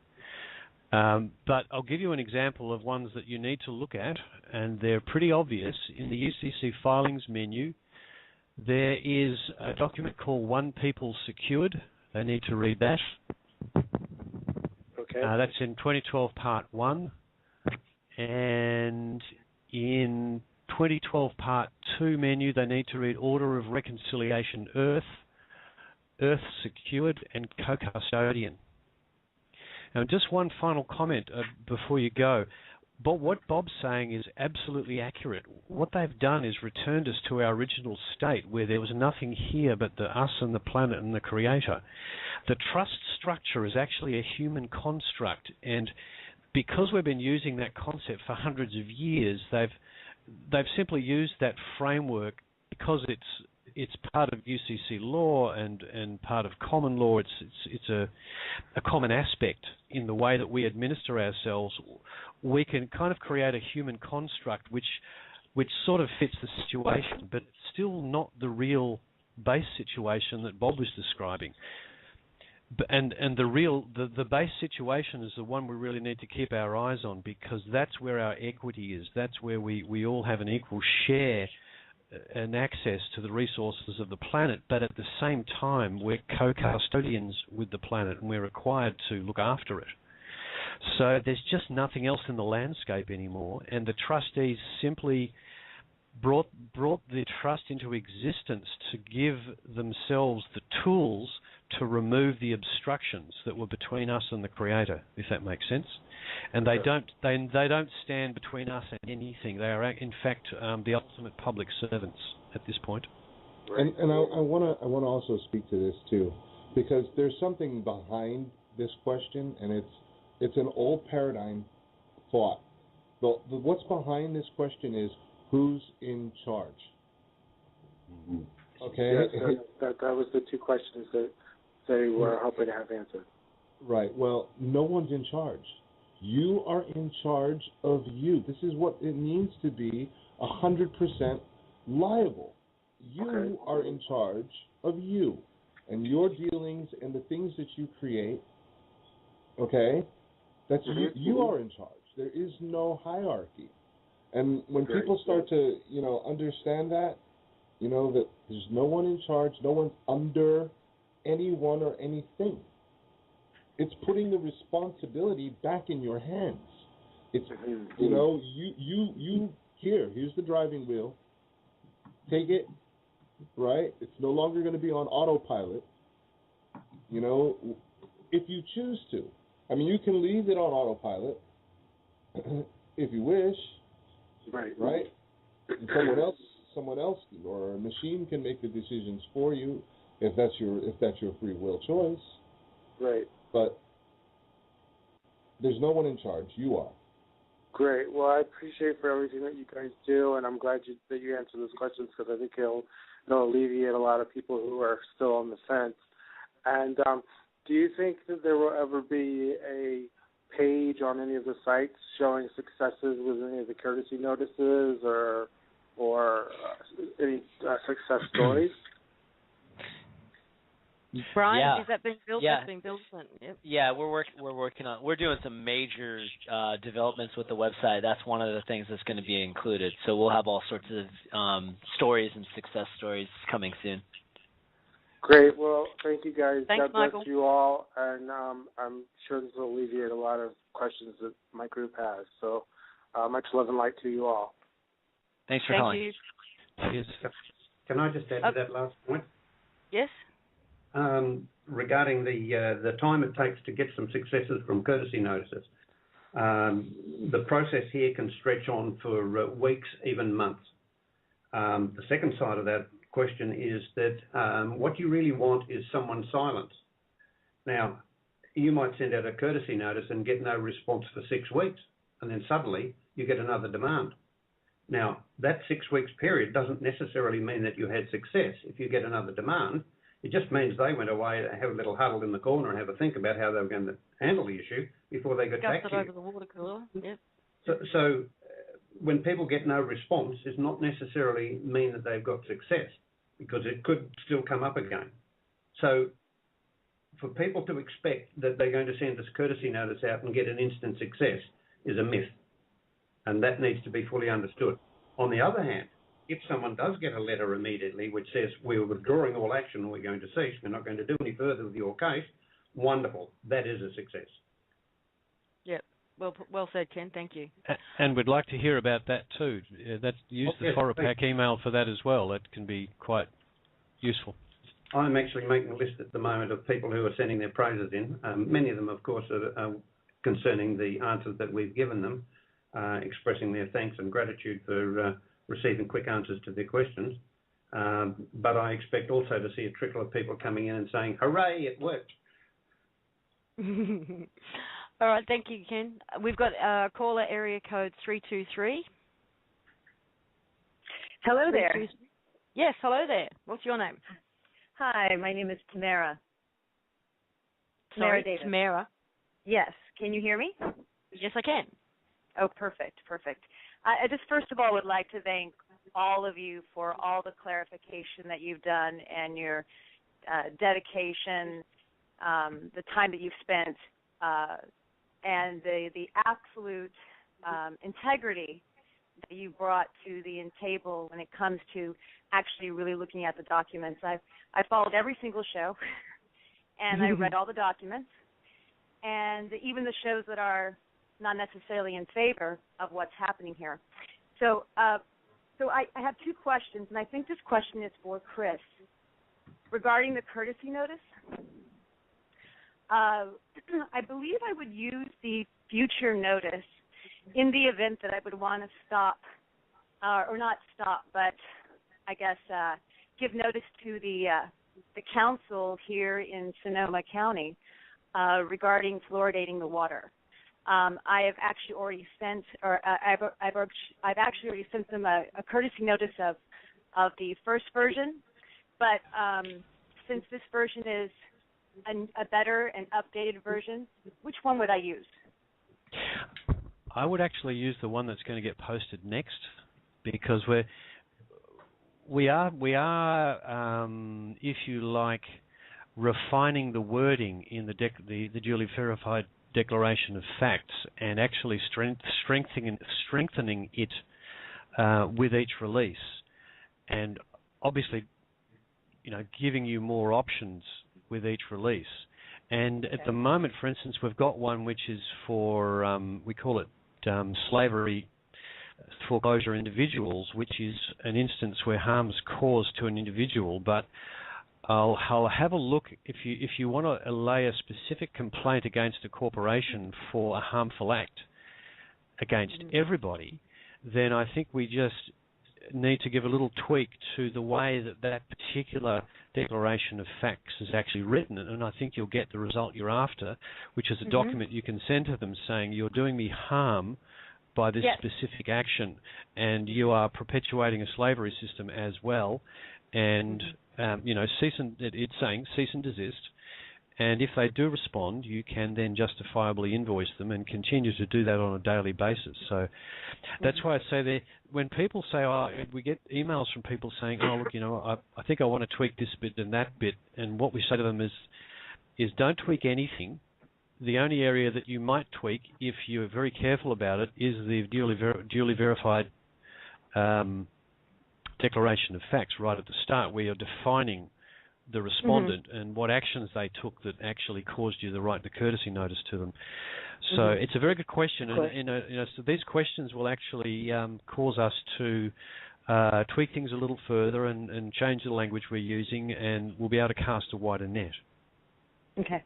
That's wonderful. Thank you so much. So I'll wait till next week. I actually have a second question as well, and this is for really anybody there. It's my understanding that once these documents were filed and we received our, we finally came into our abundance and our freedom, that the other side, the dark side, was to be honored as well, and honoring them, anchoring that energy for us to experience duality. That being said, it seems that since those documents were filed and public notice was given, up until public notice was given, is my understanding that every other darker entity that anchored there, are they also forgiven? And at this point, are we sort of resetting the clock and saying, okay, now you are liable for your actions? Yeah, really good, really good. Thank you. Hope is a really good example. I mean, that's a very obvious good example. So could you speak to that? Somebody? I can say that what Heather's been talking about of late is what she's calling the energetic accounting. And we touched on it last week on the Collective Imagination show. Yeah, if the game is over, it's time to balance the books, is the way I look at it. It's our energetic balancing of the books. And now everybody is at a choice point. This is a good, probably. I'm sorry, Lisa. You're still going. Go ahead. You're competent a bit. Well, no, I wanted to talk about the treason trackers thing because I don't think it's been addressed since last week. About how the connotation behind treason tracker is it kind of implies that we're taking it into our own hands to enforce liability or accountability, and it's just had a really negative energy behind it. So when we brought it up to Heather and we kind of all tossed it around, we realized that it's one thing to not want to let certain individuals get away with crimes against humanity, but it's another thing to try to create our own FBI's most wanted list, because it uses the same energy, it reciprocates the same kind of energy that perpetuated the situation to begin with. And so the energetic accounting is a great way to kind of recourse that idea, because ultimately everything is being kept track of on a higher level. There's no deed that goes past the point of absolute getting through the Akashic records and getting through absolute data. Now, what we don't know yet is how is energetic accounting enforced, but that's not, as far as my personal opinion, that's not necessarily for us to particularly spend or divulge a whole lot of energy on, because it's going to get accounted for one way or another, and it's not necessarily up to us to try to be the enforcers, because that's not our role. So I don't know if that answers it, because what we want to do, we're not abandoning the project, but we're abandoning the energy of Treason Tracker. We want people to know that are out there that if they make moves that are going to cause harm to others, that there's people that are going to be watching and noticing, and that it's going to be out in the open for everybody to see. But just calling it Treason Tracker is not the way we want to go. Yeah. Okay, so but that's on a very 3D level, though. And what else is? I think your question initially was in a. My question really is not really regarding that, but although I do appreciate that information, so thank you. My question really is, at this point, do we really, in our souls, forgive the past of what has been anchored in the dark? And, I mean, is this a reset? So at this point forward, this is what counts if there are any sort of harm that comes to anybody else. I guess what I'm trying to ask is, are we resetting the clock and wiping the slate clean? That's my question. I think so. And I think that those who make a choice to continue are now making a conscious choice, knowing the consequences energetically. They're doing it knowingly. Go ahead, Thomas. Heather is online. I just saw her sign under Skype, so you may be able to get her now. Oh, great. I've had Heather on twice now for 30 seconds each time. I'm going to try and pull her in.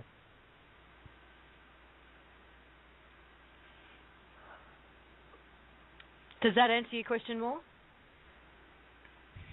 Yeah, I think so. I think we're all at a point now where we're realizing it consciously yet or not, that we are making choices from this point on, and that goes for all of us, no matter what role we've previously played in the game. Good. I just want to say something about that.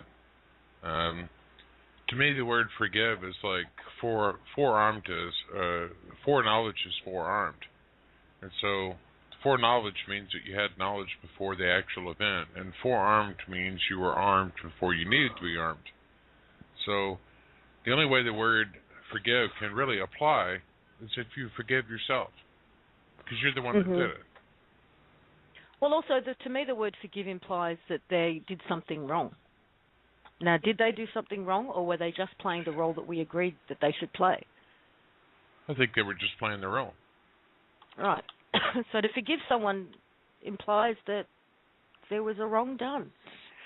And maybe they didn't do a wrong. Maybe they just played their role absolutely as scripted, and agreed upon by all. Yeah, but as you point out, they're off script now. They're off script now. That's it. Out. And if anyone out there hasn't read it, the filing that's posted actually on Lisa's homepage on her website is the final filing from December 10 last year, which clearly ends that part of our history. So as Lisa said, the actions of individuals now are assuming different energetic proportions and really we should at this stage be looking at a future free of false flag events, of wars, etc., etc., because the influence of these folks should actually have gone by now. And you can all look around you and see, well, it may appear to have softened, but it's not gone, and I think that's pretty realistic. And all we can say to those people is, wake up, it's actually time to end this process, and so we can all move on. Yeah, and something that we can... Paul too. Yeah, something that we can look at is the law of balance is always in effect. So instead of forgiving them or holding them accountable, just look at them and give them a choice, because they have free will choice as much as we do, and allow them to balance. Allow them to balance what they have done. I think that really the underlying answer to all of this is that the answer to all questions, really. I have a bracelet that I wear. It says, "Love is the answer. Love is the way." And if we just love each other, I realize that's a hard thing to do when you take into consideration some of the things that have been done. But trying to go toe-to-toe or fist-to-fist or whatever with people that you feel have wronged you is never going to solve any problems. It only perpetuates negative energy. And if we just love each other no matter what, as sparks of the infinite, as all being one, as all part of the same creator, then ultimately everything will end up taking care of itself in the long run anyways. And speaking on that, you can change the way you look at love by realizing that love is an acronym. LOVE is living one vibration everywhere. And so when somebody goes to a comedy routine and everybody in the auditorium is laughing, guess what? They're all living the same vibration everywhere in that auditorium. So let's quit looking at love as something that goes on between a man and woman or anything like that. Let's start looking at it as an acronym. And let's all start living one vibration everywhere. Yep. I just want to say love. thank you. Thank you for expressing how you felt about that. That is actually in frequencies to where that's exactly the way that I feel as well. It's the frequency that I vibrate on as well. Because I think also our energy can be used in a way that to get these CVACs up and running and actually get these projects up and running. I mean, we need to focus. People start focusing on that. Everything else is just going to be ignored and it will go away. So, I mean, not always, but the majority of it. People will see we're having fun over here and we want to join us here versus going over there where it sucks. So it's much more fun over here. This is fun. Exactly. We just want to have fun. So I just want to say thank you. And I will mute out now. Thank you. Well, we love you. Thank you, Tamara. Okay, we'll try and get through as many questions as we can in the next 15 minutes. If Heather does keep popping on and popping off, but it's literally for seconds at a time, so it's not working. Area code 206. Area code 206? Yes. Yes, hello. What was your name? My name is Tyrone. Hi, Tyrone. How are you? I'm all right, and you? We're really good, mate. Do you have a question? Yes, my question kind of got answered a little bit, but I was just wondering, once you send your courtesy notices in, and they reply back, and the reply is saying, well, no, you still have to pay this or that, and no, we're not foreclosed entity, and I've even had one person even say they're willing to go to court and say that that's not true what I sent them on the courtesy notice. That's not surprising. Really, they haven't bothered to look into it at all. Yeah, that we're getting a lot of that reaction, Tyrone, and that's just people who aren't even they don't even start researching it. What you need to do is send them the invoices because they've triggered the contract. And if you feel like putting in a covering letter, say that they just point out that these filings stand in law and that they better take it seriously and do their research. Okay, because you've got to actually keep the system is built to resist any attempt for the slaves, that's us, to not pay the slave masters their due. So you really need to send them their invoices straight away, promptly, and a covering letter saying, this is serious. Please do your research. UCC law is the dominant commercial law on the planet. And these the only thing they could possibly do is rebut the filings. So suggested to them they better do some research and work out how to do that if they want to have any success with you. Okay, and one more question. Like when the banks say that's what I need, how I need to reply to the banks, also, right? Yes, it's the same reply. They're all foreclosed. And the IRS? Yep, all of them. They're all corporations. Okay. All of them. The process is the same no matter which corporation you're dealing with. It is. So thank you, Tyrone, for your question, and we're going to keep moving on and try and get through as many as we can. I appreciate everyone for everything they've done. Thank you. Thank you, man. Thank you. Keep going, man. All right. Okay, we've got area code...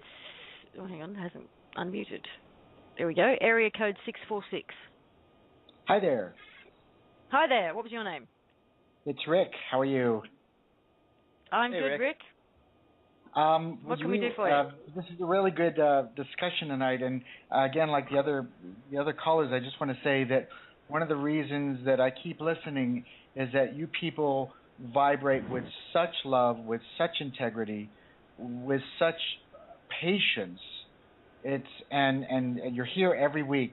That's what really brings me back, and I'm just hungry for more information and more knowledge, and just to hear your voices. I feel like I'm getting to know you people. But my question is, we've been talking a lot tonight about loving people, forgiving people, and we've also called them slave masters here and there. And it came to mind that it's kind of like a chess game. If you're having this nice chess game with someone who, say, is your former slave master, and we put the clever person in front, like, say, Heather, and she's playing chess against the slave master of the world, and she cleverly keeps the slave master into checkmate, and she just looks at him and she goes, checkmate, and that should be that, right, according to how you're saying that it's now going to flow out and work and everything. But I'm thinking that the slave master is a psychotic son of a bitch who's going to kick the chessboard up into the air and start stuffing chess pieces down her throat.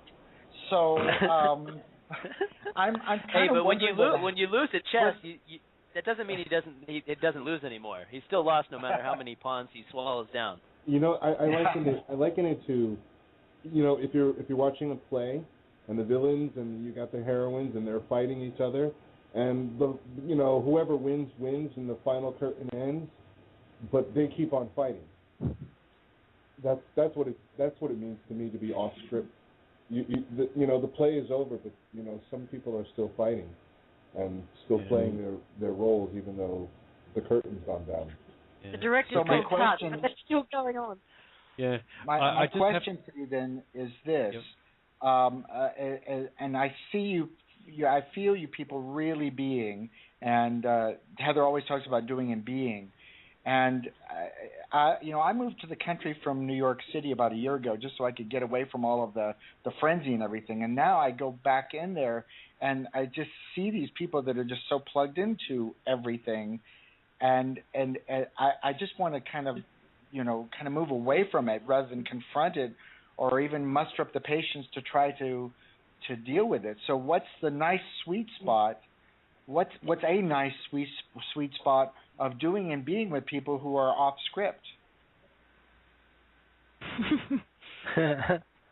Information. The reason they're still behaving in that frenetic manner is that they just don't have the information yet. It's coming, and it will get to them, and you won't miss it when it does. But that's the difference between where you're at and where they're at, is the information that you are open to that they're not. I think that's the important point. You've got the memo, they haven't. That's Indeed. all. Indeed. Yeah. And as far as the system itself, the system has a tremendous amount of momentum, but can you? I mean, I can feel it winding down. Are you hearing about Afghanistan and Iraq and Syria now? Not really. Okay, there's stuff that's just kind of winding down. Nothing is really happening. Nothing new is happening. The financial system's just kind of suspended there on smoke and mirrors. So, I can see the chess pieces might have fallen on the floor, but they're all just kind of rolling to a stop now. Thank you, Rick, for calling in and for your questions. We're going to quickly move on, see how many more we can get to. But thank you very much. You're welcome. Okay, we have area code 606. Area code 606. Hello. Hello. What was your name? Hello. My name is Mark. I have a question now. The Fed is supposed to be no more. There was a 100-year contract with them, and they were supposed to be dissolved in December. I didn't file my taxes last year. And I've got an appointment tomorrow because I'm going through unfortunately, I'm going through bankruptcy, and I was told that I need to file. So I'm just a little confused. I'm kind of new to this, but why does the IRS have this power yet over the citizenry, or do they? Well, they sure are pretty. No, they don't. They're good at creating the illusion that they still have that power over the citizenry or the people, but that's just because the people are still in a place where they don't all know yet, and they're complying. If everybody all at the same time became aware that the IRS is no more, they're part of the system that has been foreclosed on, well, they would lose all their force and they would lose all their power.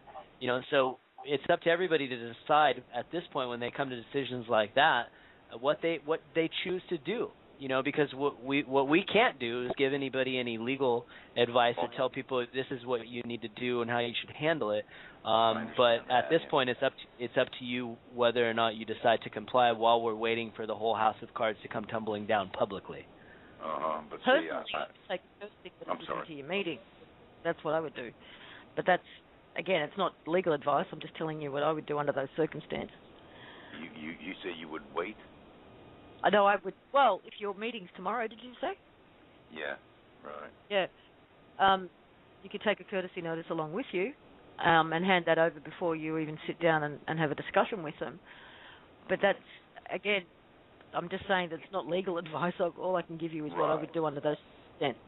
You understand, I'm a little concerned about signing this form, and then of course it's an educational piece of it's a piece of educational material and an offer from you to them to contract, because and it's up to them whether or not they wish to accept that offer. They've presented you with an offer. That's all they've really done. They've presented you with an offer to come in and go through an arrangement where you'll pay them some money. Right. Well, see, I've been asked by my lawyer to file before the bankruptcy is filed. So I wasn't going to file at all. I wasn't going to file this year anyway either, because I'm trying to let them die, So. Yeah, well, we don't want to give the system any more value by continuing to participate with it, and this is where the rubber meets the road. It's that moment where you've got to make a decision whether to actually stand in the space that's been provided by the OPPT's actions. Mark, if you did a little research, you'll find that the IRS was illegal from the get-go. Right. So, they were. That was always something that was by consent, and there is no law that requires you. But just remember that what they've sent you is an offer. They just make it look like a demand. Right. Right. Except that like I said before, I'm being asked by my bankruptcy lawyer to file, and so now I feel like I'm caught between a rock and a hard place. Either so Okay, I'll have Guys, to we think only about have it. 60 seconds left. We will go over time. You won't hear it if you're just listening on Blog Talk. If you've called in, you'll continue to hear the program. But you'll be able to hear whatever happens after this on the recording. If you go back and listen to it, that will be available within 5 minutes of us actually finishing the show. But I know we're going to lose a lot of you in the next few seconds. Excuse me. But if you've called in, you'll be able to hear the rest of the show. Thank you very much, Mark. I hope we've been able to give you some guidance there. Yes, you have, and I want to say thank you to all of you. No, thank you. Thank you. Thank you. Okay. We will Good night. try and move on and get to as many of these people as we can. They've been holding on for quite some time. You're right. Okay, thank you. Thank you. Everybody join in tomorrow, tune in tomorrow for the Collective Imagination Show. If we don't have Heather, we obviously didn't get Heather today, but we'll hopefully have her tomorrow. So tune in then. And we'll talk to you. See, if it wasn't for the bankruptcy, I wouldn't even get. Oops, sorry, I think I just cut him off. Yeah. I didn't mean to. Sorry, Mark. Area code 818. Area code 818. L.A.? Hang on, it's still coming Is that through. me? That's you? Yes. Oh, What was your name? yeah, I'm in Southern California. Hello? Yeah. Hello. Yeah, I was reading all the documents. I'm sorry, I have a heavy accent. That's okay, I can understand you, but what's your name? Melba. Melba. Hi, Melba. Hi. How are you? Good. Okay, I've been reading all the documents from Curtis Norris, and I haven't ready, to send it to the bank because I have a mortgage. And but my question is, because I don't have the name of the person to send it, to the bank. So, and what should I do? Should I just say the name of the bank? No, you do want to get it to an individual, but if you go on to, I think it's a consumer, what's that website? There's a website that will actually, there is a website, I'm trying to think of the name of it, that will actually give you the name, at the very least, of the CEO or the CFO. Business Bureau, I think. The Better Business Bureau. Oh, should I send it to the CEO? If you can't find the name of an individual lower down, if you can't find... they won't give me their name, complete name. Yeah, they rarely do. Yeah. So at the very least, you can go straight to the CEO or the CFO. CEO? Yeah, Okay. and their name you should be able to get. Yeah.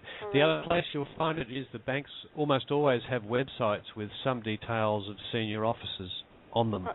Yeah, I did find out, this is a city, and this is, a huge bank. And I did find out, who is the CEO. Okay. Well, that's your best bet then, if that's the only name you can get. It's not uncommon for them not to give any detail of that at all. So, thank you. Yeah, if you want to go lower down, I would actually call the bank and start asking for various managers if you would like to go lower down, and you will get a name eventually. But through the sorts of people who take specific calls, they're trained to not give their names, and it's actually unlawful for them to do that, but they're trying to avoid liability. Yeah. But you will eventually get a name. I just want to say something to her as well. If they don't cooperate with your notice, it's time to go down there and give them some chingazos. Really? Why not? All right. Thank you, Melba.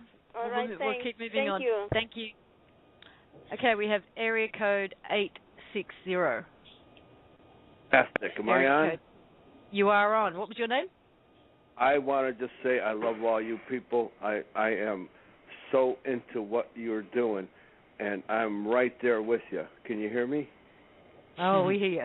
We can. Thank you. I'm a carpenter, and if I was going to end up anywhere, I'd be in a building and trades CVAC.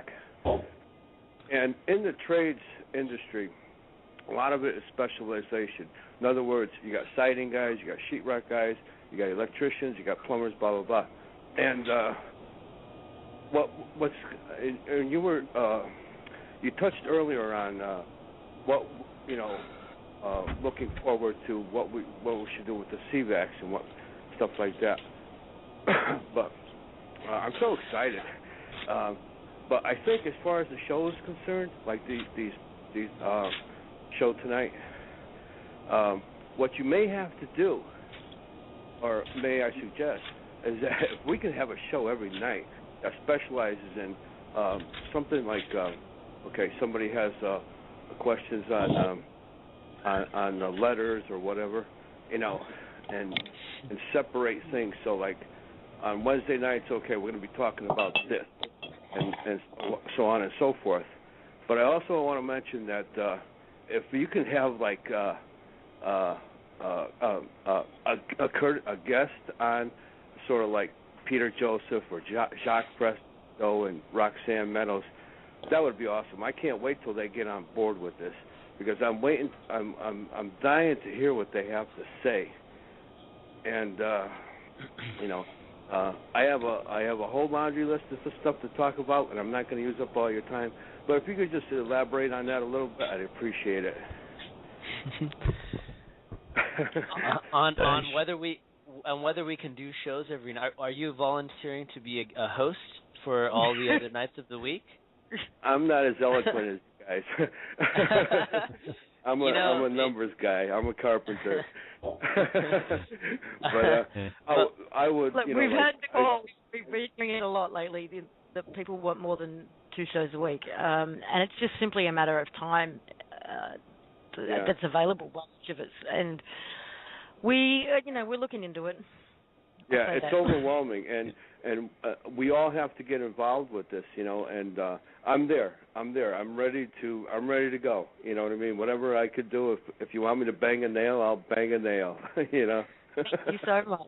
That's beautiful. We'll make it. We got a volunteer for the OPPT ground crew nail bangers. Perfect. All right, cool. Yeah.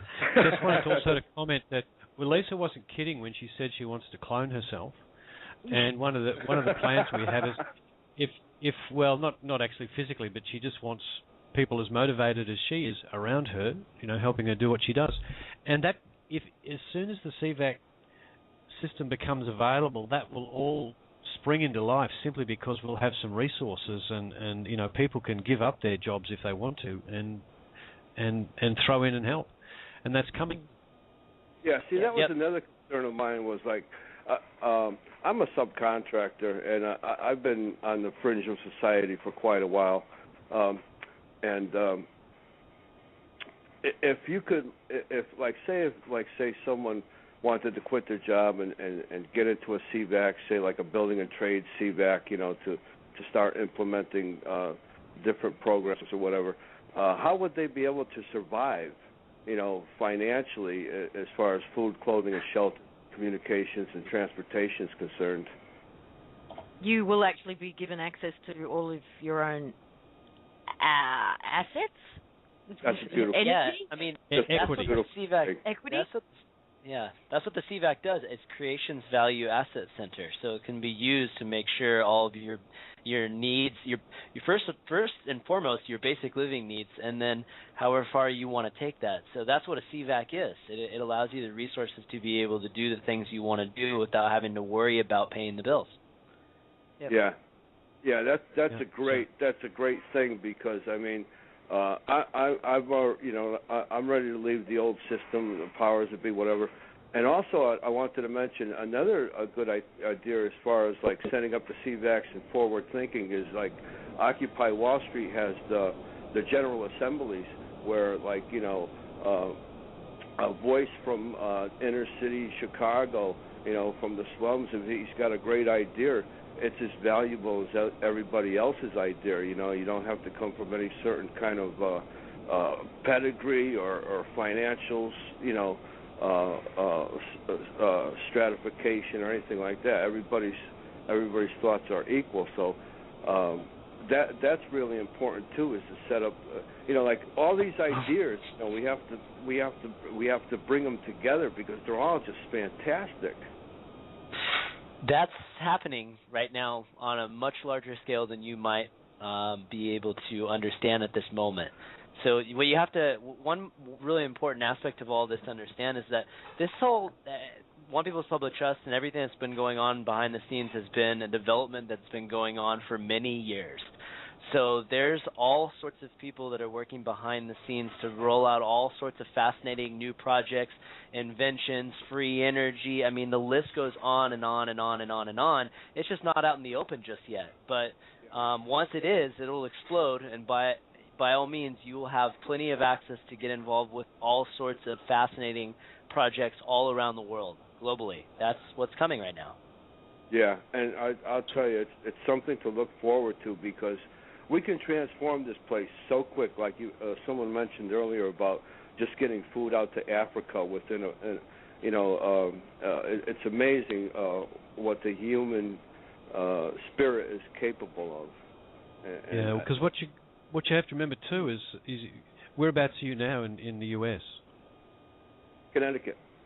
Connecticut. Okay, you're sitting in a country with no borders. Yeah. Because all the corporations that ran the country is gone, and there are no countries because all the governments are gone. There's nothing but us here, and the whole concept of having to produce passports to move from place to place is just going to fade away as the old system fades away.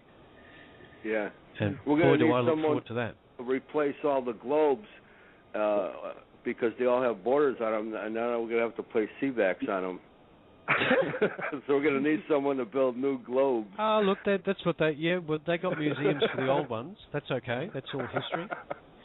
But you can globes. You can get globes that have just got the land masses on them. So let's use those. Yeah. All right, guys, we're going to get moving. Okay, I'll let you go. I don't want to take up everybody else's time, but thank you for allowing me to. Yeah, thank you. Thank you very much. Bye. Okay, we have Prince, who made such an impact at the end of last week's show, back on. Prince, hang on, sorry, not muting him. I'm not unmuting him. Hang on. Prince, you there? Yes, I'm here. How's it going, everybody? Can you hear me? Good. We're going we can hear you, man. All right, man. I've been kind of choppy and everything. I've been listening to the show all night, kind of on and off, kind of how Heather's bouncing on and off the internet and whatnot. I think I may have lost you guys now, but hello? Yeah. You're still on. Okay, see, that's what I'm talking about. It sounds a little choppy, but anyway, I feel the compelling energy that just is resonating all over the world right now. I mean, I can feel it in the silence that just was. It's like I want to say everything that was already said. You know what I mean? These last few calls have culminated into this moment of this awakening that's going to continue to just spark every mind across the world one by one. It's just magnificent. You know, I feel it. It's like that tingly feeling when your leg starts to wake up. You know, it's that magnificent just epiphany that just comes from the being of consciousness. You know, it's just the awakening. It's here. I mean, there's nothing I can even say. There's no question. I'm on board. I'm waiting for the CVAX to come into fruition. I'm ready for them to just drop from nothingness like the pyramids. I mean, I'm ready. Let's go. Yeah, we're all ready. And Heather's really down on the finer details. And that is the page. Yeah.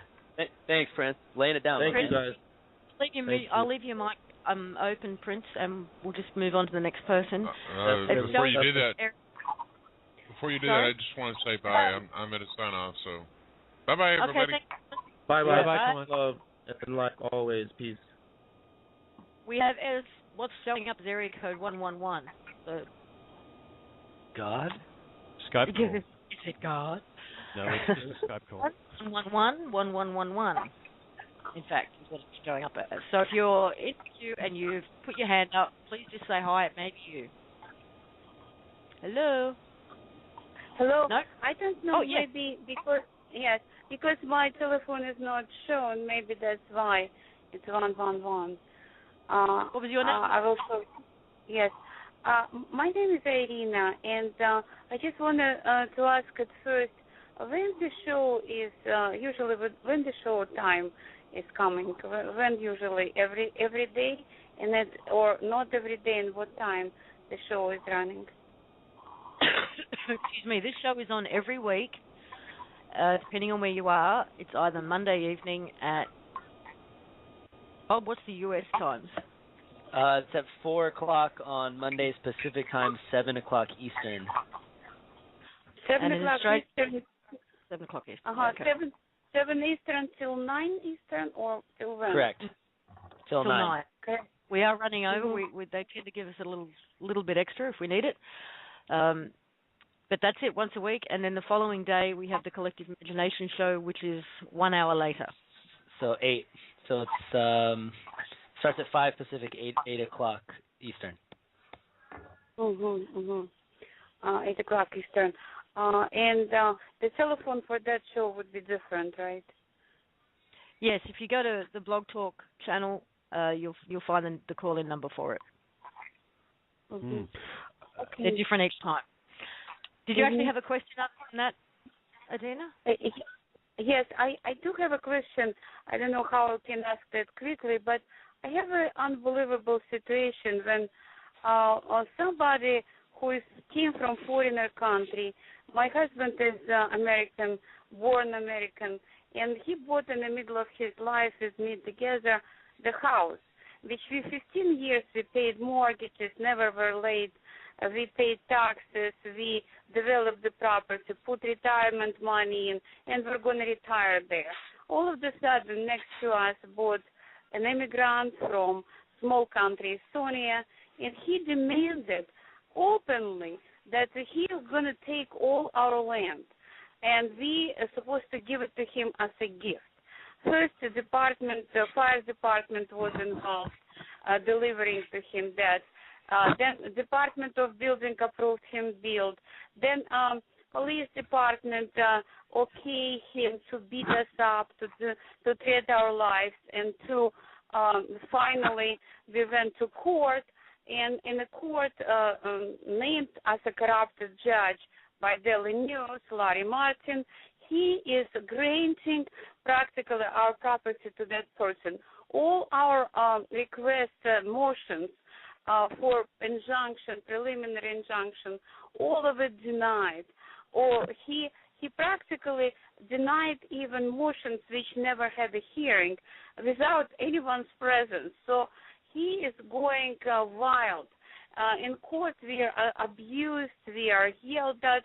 The clerk of his acting like an advocate for that Estonian immigrant. So if he doesn't show up, it's automatically adjourned without any agreement from us. We are practically victimized everywhere he goes. We went to local government, public advocate Bill de Blasio in New York City, dumping us. And then in February of last year, it was 2 policemen on our property, and they arrested us, frame us to go to jail for 7 years.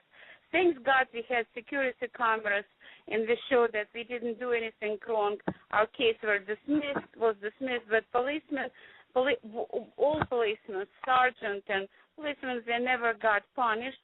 So the person who needed that us to go to jail and take our property, our home, our money, he was actually right there, and he was watching how they were performing that. He never was questioned. He also stated, even to report it, that he saw that we were killing police officers, which never happened. So nobody ever punished him or anyone else. So one of the policemen were sent to jail for 1 night, not even felony. So we practically getting destroyed. We lost $150,000 stolen by the attorneys.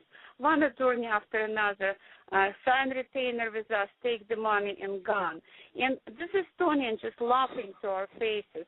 He is ready to take us over. And I'm sure he doesn't pay that big money to take us over. Who is behind him? Who we should send? Sorry. Can I just interrupt for a second?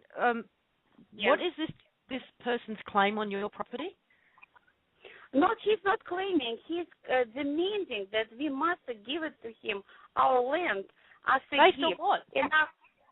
Based on what? nothing. Based that he's such a great person. He's above the law, and we are garbage. We're not even humans, And that's based on it's only basis that he's demanding it. So wherever we go, and this is actually getting traction in a court.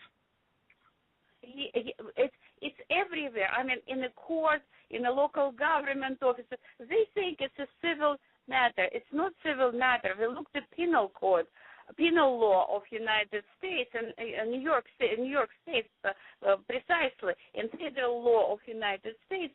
None of those laws permitting to behave like that. Matter of fact, for this kind of behavioral, taking over anything above $50,000, people go to jail, supposed to go to jail for 20 and more years. So it's a severe crime. He's a danger to us. You actually have sorry, I know this is an important story to hear, but we're running on borrowed time at the moment. And did you actually want to pose a question, or are you just telling the story? Yes, the question is whom do I send the notice? Whom do I send the notice? How to approach it? Do I send the notice to everyone? Officer, the neighbor, everybody that's had any involvement in this so far should receive one. So everyone to send it, right? Yeah. Yeah, everybody involved. Yeah, everybody involved. Okay, so this is my question. You answered that, but maybe you keep in mind my story for the future. Maybe you give me sometime in the future some other suggestions. You can take it further than the courtesy notice, and given you're in a fairly extreme position, you might have to do that. But I would certainly put out the courtesy notices to everybody that you've encountered in this. It's just ridiculous situation that you're in. Yeah, it's ridiculous, but it's almost costing us a life, and we destroyed.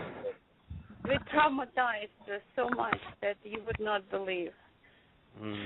I can hear it. No, I can believe. Yeah. Yeah. Thank you for coming. Thank you for calling in and sharing your story. And it's these sort of stories we hope to see an end to, all of us. But thank you very much for calling in. Okay. Look, can I just say one thing? On the back of the instructions for the courtesy notice, there is a diagram at the very back page. Okay, and it describes the courtesy notice process, and at the bottom of the page it describes the UCC filing process if you have to take it further. If you really want to apply pressure to these people to leave you alone, you may have to use the process that diagram at the bottom of the page describes. But go through the entire courtesy notice process first. Okay? Yes. Okay. Thank you so much. Thank you so much. Thank you. Okay. That was horrible. I'm so sorry to hear that story. Well, I'm just appalled to hear that's going on. It's just outrageous. Okay, we've got area code 843. Area code 843. Yes. Yes, area code 843. Hello. What's your name? Is Desiree. Yes. Desiree. Hello. How are you guys doing? Yes. Good, thank you. Good. Yes. I wanted to know whether like places like One Main Financial and like Title Maxes are all those places foreclosed too? Yes. Okay. Are they banks? Are you talking? They're banks, yes. Like it's like a Title Max Corporation, and I think like One Main used to be like City Financial. It's like whenever I'm sending them the courtesy notices, it's like they're basically saying they'll do whatever it takes. Like they have to go to court. Like they'll do whatever it takes because we still have to pay them. Send them an invoice. I mean, but the thing with Title Max, like what if they come and get the vehicles? Are you guys understanding that? No. Okay. Can you repeat the question? Like with Title Max policies, like in their contract they say it's like if you don't pay the invoice, their ticket or whatever, that they'll come and they'll repossess the vehicle. Okay. Remember earlier in the show we were talking about the actual contract that we're setting up. Okay, right back at the start of the show. You might need to go back and listen to that again, just in the first half hour of the show. We can't stop them from taking action. What we're offering them is our terms and conditions if they take an action. Okay, so if they come and try and remove your property, you'll see there are terms and conditions which you will base your invoice to them upon. And if you look at the actual fees involved, you might have a $50,000 car, but they're going to personally get an invoice for probably $150,000 if they come and take your vehicle away. And you need to point that out to them when you invoice them, that they are going to be personally invoiced. Don't wait until they take your car. Even if they threaten to take your car. Exactly. If they either by phone call or by correspondence or letter, if they threaten you to take your car, then you send them an invoice. Immediately. And make it. There are plenty of terms and conditions that you will find will apply. You generate very large invoices with the way that they're set up. That's the key to actually discourage them from taking that action, because it's the individuals that are liable. Mhm. Okay. Does that answer your question, Desiree? Yes, that'll be all. Thank you guys very much. Thank you, Desiree. Okay, we've only got 2 more to try and get through, guys. So let's do this. I got to jump, guys. I just wanted to say goodbye to everybody. I love you guys until next time, which I guess is tomorrow. Tomorrow. Yeah. See you then. See you then. Cheers. All right. Thanks, Brian. Cheers. Bye. Okay, area code 320. 320, that's me. That's Can you. you hear me? What was your name? Yes, I can. My name is Chase. Hey, Chase. My question is, while I'm visualizing the CVAX coming into manifestation and these assets becoming available, I understand that it's my own innate value as a being, but I'm starting to visualize how that's going to translate into something the economy can actually trade and barter. So I don't know if you know these details or if it's too far ahead, but I'm thinking about preparing for a bank account or Bitcoin or another. Yeah, we know details, but we don't know enough to put together a coherent picture as yet, without being sure that we're not misleading anybody in any way, because that's not what we want to do, obviously. We do know that, for example, all of the current structures, financial structures that are there available, have been looked at extensively. And what's been found is that they all have the ability, they all have a back door, so to speak, they all have the ability to be manipulated. So none of them are suitable, because none of them offer absolute transparency and kind of firewall against any form of manipulation or fraud. Yeah, that they're not free from special interest, which is the people who like to sit in back rooms and manipulate situations because of those back doors and because the system around them is so corrupt. The whole thing about whatever financial system we end up with, it needs to be incorruptible and it needs to be completely transparent. So we do know that is what's being worked on as we speak. But what the final result looks like, I can't tell you. Yeah, well, one thing I can say is that some distance down the track, the technological shift we're going to go through is, and this sounds a touch weird, but it appears to be a fact that the exchange will actually be energetic, and it will actually be real, and that is us using our energy without representation. So there's no gold involved, there's no nominal digital currency involved, there's no nothing. Now that's down the track. In the interim, it will probably be, in part, some kind of digitally transferable token system in conjunction with whatever currencies still remain at that point in time out in general usage. So for some time it certainly won't be cashless, and it won't be purely digital. And whether we ultimately go to a pure digital one before we go to pure energy exchange, I can't say, but the control of the CVAC is entirely up to us, and it'll depend on how we feel at that point. And given we've got a big transformation to go through before you even get there, it's a little difficult to say which way we'll go. Does that make any sense? Did I make any sense at all with that stuff? It does make sense. And it reminds me of Bitcoin. I've been looking into that a little bit. Have you heard of Bitcoin? Yes, we I'm have. somewhat familiar with the digital currencies on the internet. And look, it may the initial way we move value around may well look a lot like something like Bitcoin, but it won't be. It will be something that will be absolutely custom built because of the security problems with the old systems. Okay. Thank you so much, Chase. Okay, guys, we've only you. got one more, so let's see if we can't... Oh, where's my mouse gone? Where has my mouse gone?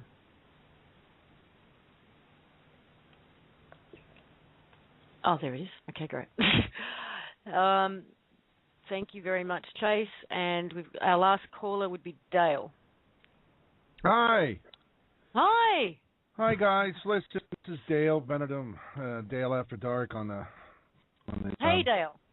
chat. Listen, I'm real curious because I kind of, Lisa, you commented on the show I did about the new sandbox, and I think I may have gotten my wires crossed, and I kind of was picking up the tone, and I may have said something out of turn about Lisa being a Rothschild, and I wanted to set the record straight because if you knew who I was, you know that I'm operating in spirit and in total love and light with creation. I'll tell you exactly what I said if you didn't hear it. I did mention your show, and I said that in the first few minutes you said you'd listened to one of our shows and that Heather had said something about being a blood relation to the Rothschild. I said, I'm not saying he's lying. I'm just saying he wasn't listening, because that's not what she said.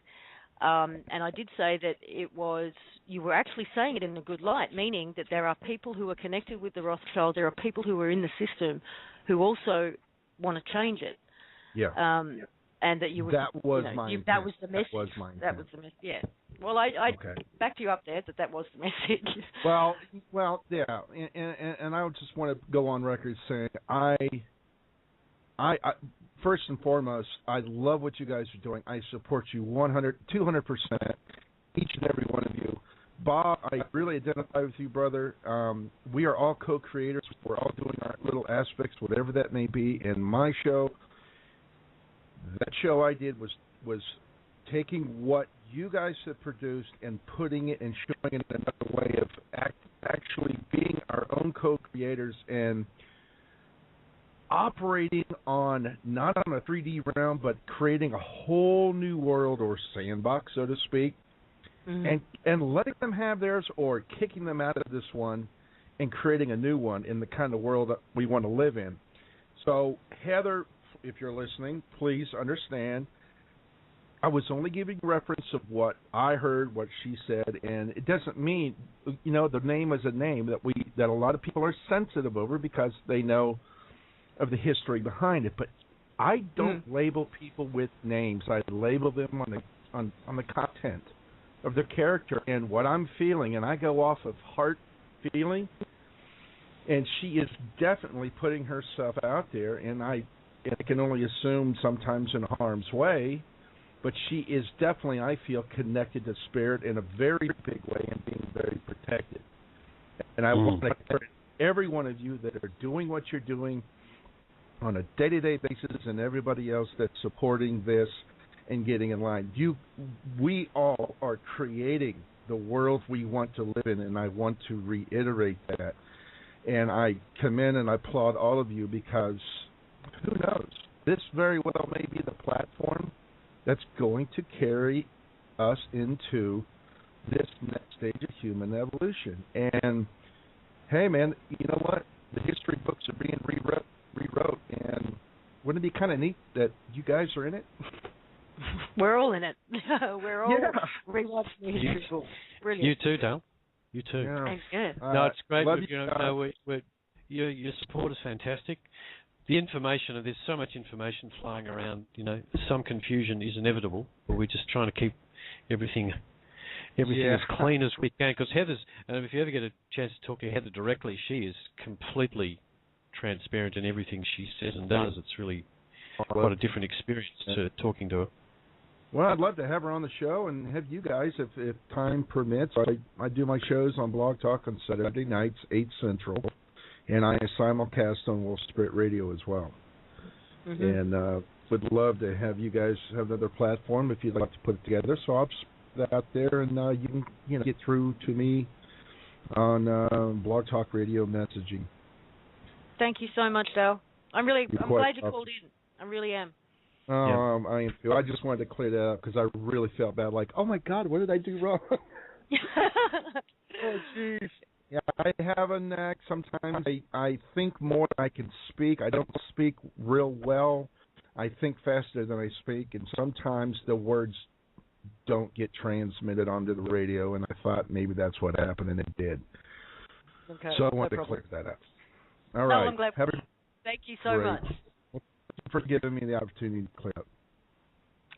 Thank you. No and problem. guys, we've gone 35 minutes over. I'm surprised that Blog Talk's allowed us to have it, but they haven't cut us off yet. So thank you so much for everybody hanging around for 2.5 hours. It's a long time, but there's always lots to talk about and always lots of questions. So tune in tomorrow for the Collective Imagination. We, fingers crossed that Heather can join us. And if she does, I know that there's a lot to talk about. And if she doesn't, there's also a lot to talk about. So either way, tune in tomorrow. Thanks, Bob and Chris, for hanging around all this time. Thanks to everybody else who joined us. Questions, participating in the chat room. You're all awesome. And we will look into doing more shows. We will look into perhaps doing, and I'm not going to make any promises as yet because I need to talk to the people that I'm going to ask to do them. Maybe a show a week that's just dedicated to courtesy notices. Or maybe a show a week that's just dedicated to CVAX. These are the kind of ideas we can play with. Indeed. Yep. So, see what we can do. In the meantime, talk to you all tomorrow. Have a lovely evening, day, whatever's happening for you. See you later, guys. Good night. Good night. The place of, oh, it didn't work, they're still demanding money from me. Like, well, they've just said thank you to your terms and conditions and have accepted them. So oblige them with an invoice and follow up with your overdue notice and the final notice and approach it from that angle. It's not necessarily, and from experience when invoicing banks for these sort of things, some of these have taken 4, 5, 6 more invoices before they get the idea that, oh, maybe I better read the document and do some research as to what this person's talking about, rather than just categorize them into some fringe group and say, I don't have to read that, that's meaningless, I've been receiving these for the last 10 years, that's just this bunch of stuff that I don't have to worry about. And I suspect there'll be a large amount of that where people have been in some of these positions of banks and so-called governments and that sort of thing, receiving material from various different avenues and camps, that it's possible that they go, oh, not another one, and they don't even bother reading it. They get to the first 5 lines and go, no, and they've already categorized it. Would that sound likely for everyone else? Mm-hmm. Yeah. Yep. So, we have to keep it in our minds at all times. What it is, the process that we're actually going through, and understand it at our end as well. And we've got a very good example, unlike the troll that we think has emerged to have a go at discrediting the process. There's actually a really interesting story about a lady who Simply, she actually wrote a letter to her bank referencing the OPPT UCC filing. She didn't actually use the courtesy notice, but she basically told them that their credit card account, the whole setup, was fraudulent. She had no debt, and they were foreclosed upon. And as a result of that approach by a letter, they discharged her debt and closed the account. It was $28,000 worth of credit. $28,000, yeah. And she, and the third party information, yeah, they actually refunded her last payment. Interesting. Not only that, the credit card company called her specifying they were not willing to collect, they're not calling to collect any money. They just wanted to know if the account was opened fraudulently by someone else or if it was opened by her because she had mentioned fraud. She said no, the fraud was on their side. They also warned that her credit would be bad for 7 years, which I don't think concerned her a great deal. But so what? So that was a $28,000 debt discharged by one letter that simply mentioned the UCC filings and followed up by her standing in the right space and literally, staring them down, if you like. And that is the outcome that we expect to get with a significant number of these. There'll be a significant number of amounts of blustering and various other posturing by the people who will receive them, but essentially the filings will stand. And if more people tell these organisations that we know they're foreclosed, the individuals who operate in those departments who are actually dealing directly with the public, they aren't going to want to deal with it, and they will just simply start dropping them like hot potatoes whenever the subject even comes up. They just will want to deal with customers who will play their game.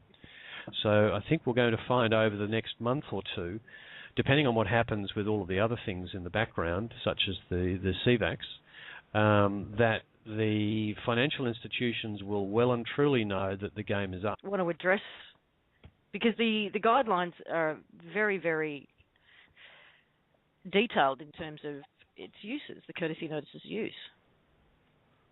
Yeah, sure. I'll jump in on that one.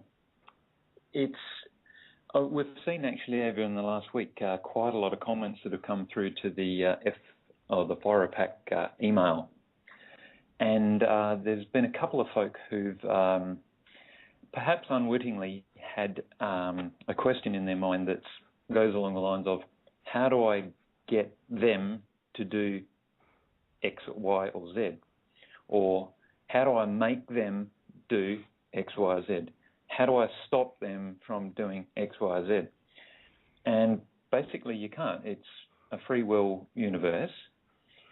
It's not a tool to use to compel someone to do anything. That's, if you look at the big picture, that's what we've had enough of, and we've had enough of compelling people to do other things. So jumping out there and saying, you have to do this or you have to do that is no different. So the courtesy notice is not a tool for that. Instead, what it's saying is, I offer the following arrangements. I accept you performing this action against me in exchange for this particular monetary value. Now, if you put that monetary value at a very high value, the incentive there is for that person to stop it. If they perform the action, they've chosen the outcome. They've chosen to receive an invoice for that amount of money. It's a tool to assist in bringing that choice to a point where you go, no, don't really want to make that action. So, before you get into the courtesy notice, inspect your intent as to what you're looking to use it for. And if you spot any elements of how do I make them do this, how do I stop them do that, that sort of thing, I'd suggest starting again and just look at what you're willing to accept in exchange for them actually doing it.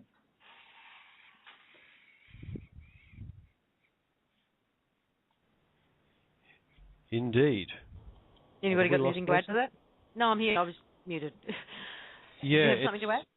Yeah, I do. It's that something that Heather has emphasised to Scott and Ken and I over and over and over, that the energy associated with this document is very strong, and it needs to be the right energy. It needs to be done with an intent that's for the greater good.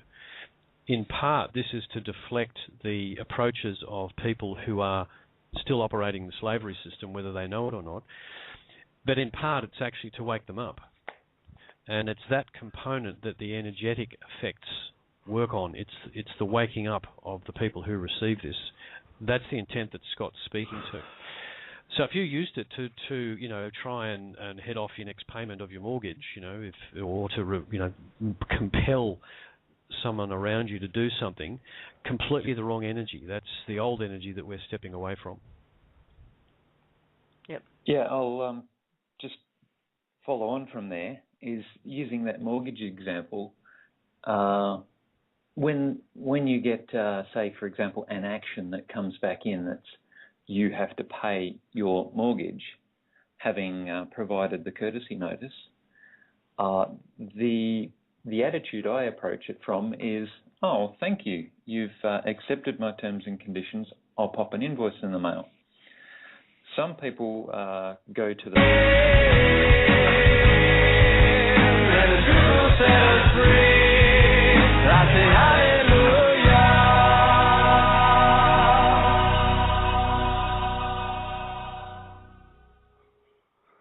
Hello, everyone. This is Lisa Harrison, and this is your weekly Opt-In show, your update on all things One People's Public Trust.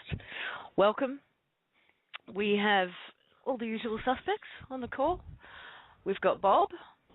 Hello, Lisa. Hello. And we've got Chris. Hi, Lisa. Hi, Bob. Hi, everybody. Good morning. And we've actually got the Bartles from Western Australia on the line as well. Hello, everyone. And who else have we got? We've got Brian. Yes, we've got Brian. Hello, and greetings to all. And Dee. Oh, where's that coming from? Steve, you got... I did a musical intro. You got to play with your computer. That's very funky. I don't know where it's coming from, but it's funky. Where's it coming from? Minimize your window, Steve. Don't look at me, guys. The music ain't coming from my side. Well, I will do again just to check. Bob, that's coming from the host. Yeah, it's coming from the host. Uh-huh. Hi, everyone. It's not my... I don't even...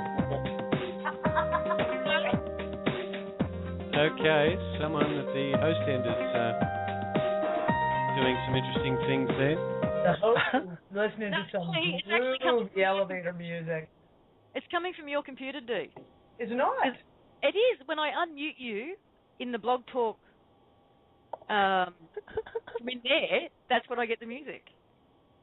I don't know what I've got open. Apparently someone wanted us to have a dance party. Okay. Well, here, I've closed my internet down completely. Hold on. It's all good. And hopefully we will have Heather join us, but she's had internet issues all day, apparently. Horrific internet issues. Yes, we've got a lot to address today, though. First things first. What is first things first? There is a Facebook post, probably should discuss, that a gentleman outlines the scenario of a person coming into his car yard with some kind of check that he designed himself to buy a $200,000 car. And when the car yard refused to comply, he then used a courtesy notice on them to charge them 14,000 silver coins for not doing so. Now, we've all looked at this, and we all believe it's actually, what was that word? It's a troll. The troll? Troll. This gentleman knows an awful lot about the One People's Public Trust, about the sovereignty movement and the strawman concepts, etc. Way too knowledgeable. Yes, very much so for somebody who just happened to be caught sort of sidelined by somebody walking into his car sales place of work and presented him with some documents he didn't understand. So, yeah, but it does bring up the question of what's appropriate use of this courtesy notice. And something like this is not one of them. whether this actually happened or not is irrelevant right now, but it does bring up the discussion of this is not a weapon, people, and I hope nobody's trying to use it as one. But do you guys want to, Scott, Ken? I actually had an interesting thing happen with the one that I filled out, Chris, for my my auto note with Chase. The last payment I made was January 1st, so come February 3rd, my payment was late. Around the 10th, they started calling me, and they called me every other day, trying to collect the debt. And I sent my notice in, I believe, around the 23rd, and I told the guy I was coming, and I sent it registered mail, and it's in Orange County, which is just up the road from me, so it probably got to him the next day. And I haven't received a single call since then. I don't know if they've discharged the debt yet or not, but whatever happened, they stopped calling me. So I'll keep people posted on developments with mine as well. Well, hopefully that, Brian, that meant they read the terms and conditions, because they would know that a call is very expensive. Mm-hmm. They will get a large invoice if they call you, and that's one of the ways that the terms and conditions are designed to work, to break off all contact with you. Now, while we're on the subject of courtesy notices, I just wanted to bring everybody up to date in where we're at with issuing updates. And in a moment, we'll go through some aspects of the new versions we've put out with Scott and Ken, just so people understand how they're going to be used. There was a set released late last week, which was essentially a Microsoft Word version. We immediately started to get feedback from people on the Macintosh with Pages that formatting was being somewhat lost. And we also got the feedback that there were people out there that actually just wanted the PDF version and print it out and fill it in by hand with a pen. So today we're re-releasing that, and I think there'll probably be weekly updates for a little while we settle the whole set down. And this update will consist of the following. There'll be a set of American letter formatted Word files with a PDF reference file, so that you'll recognize the reference file, because when you open it, it'll have reference right across the page. That's there to show you how the pages should work in case you get formatting shifts that produce extra pages or whatever. You can refer to that reference and just fix up the Word file in whatever word processor you use. We've made some adjustments to the formatting so that the Pages program doesn't do anything ugly with it. You will still get a couple of warnings when you open the file in Pages because of the way that it interprets the styles in Word. Just ignore them. They're of no consequence. And the other thing we have done is also produced a PDF-only set, which is just to be printed and filled in by hand. And just when you're downloading them from the website, you'll get the whole kit, but the files are very clearly labeled by name, so just read through the file names and you'll find the ones that you actually need to use. So there'll be that new setup on the website later today. The next release, which will be before the show next week, is going to have some legal things added to it to actually increase what it's actually doing when it hits the recipient end, which will be pretty interesting. So look out for updates and keep an ear out on the show. Also, in the updates, in the update from last week, and we'll probably do the same with this one, there is a short audio update explaining what Scott and I are about to run through, which is the 5 slightly different versions of the document that we've put out there in this release. Blog Talk Radio.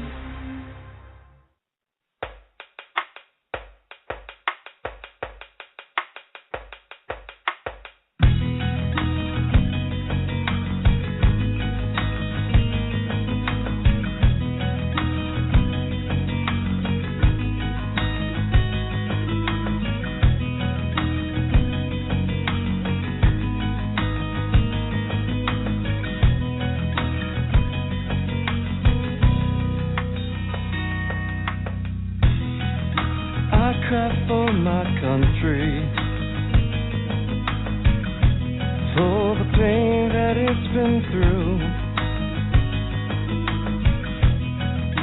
She's been made to suffer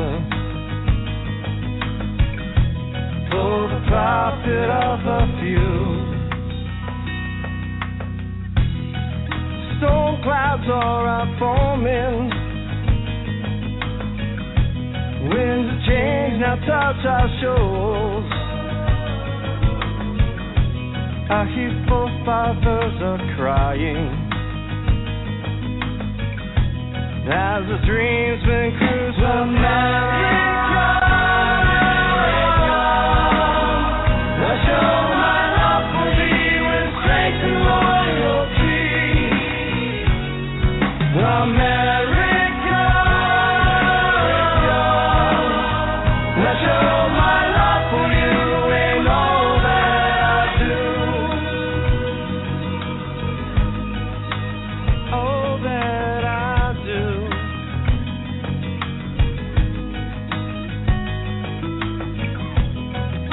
I pray for my country and for friends and family, mourning in their ignorance while staying safe within a dream. I will fight for freedom and the ways of liberty. I die for my country, slaying corporate dynamite. I show my love for thee with strength and loyalty. America, I show my love for you in all that I do. I see it in your eyes, the love you have inside. Your eyes, the love you have inside. You know I never let you down as long as I have breath. As I try to change and rearrange the promise that I have with you. And I will pick you up and send you up and set you back up on your feet. After all I've said and no one's left, I will always be there. And be there by your side and never let you down. I cry for my people in the time of tragedy. I just want some answers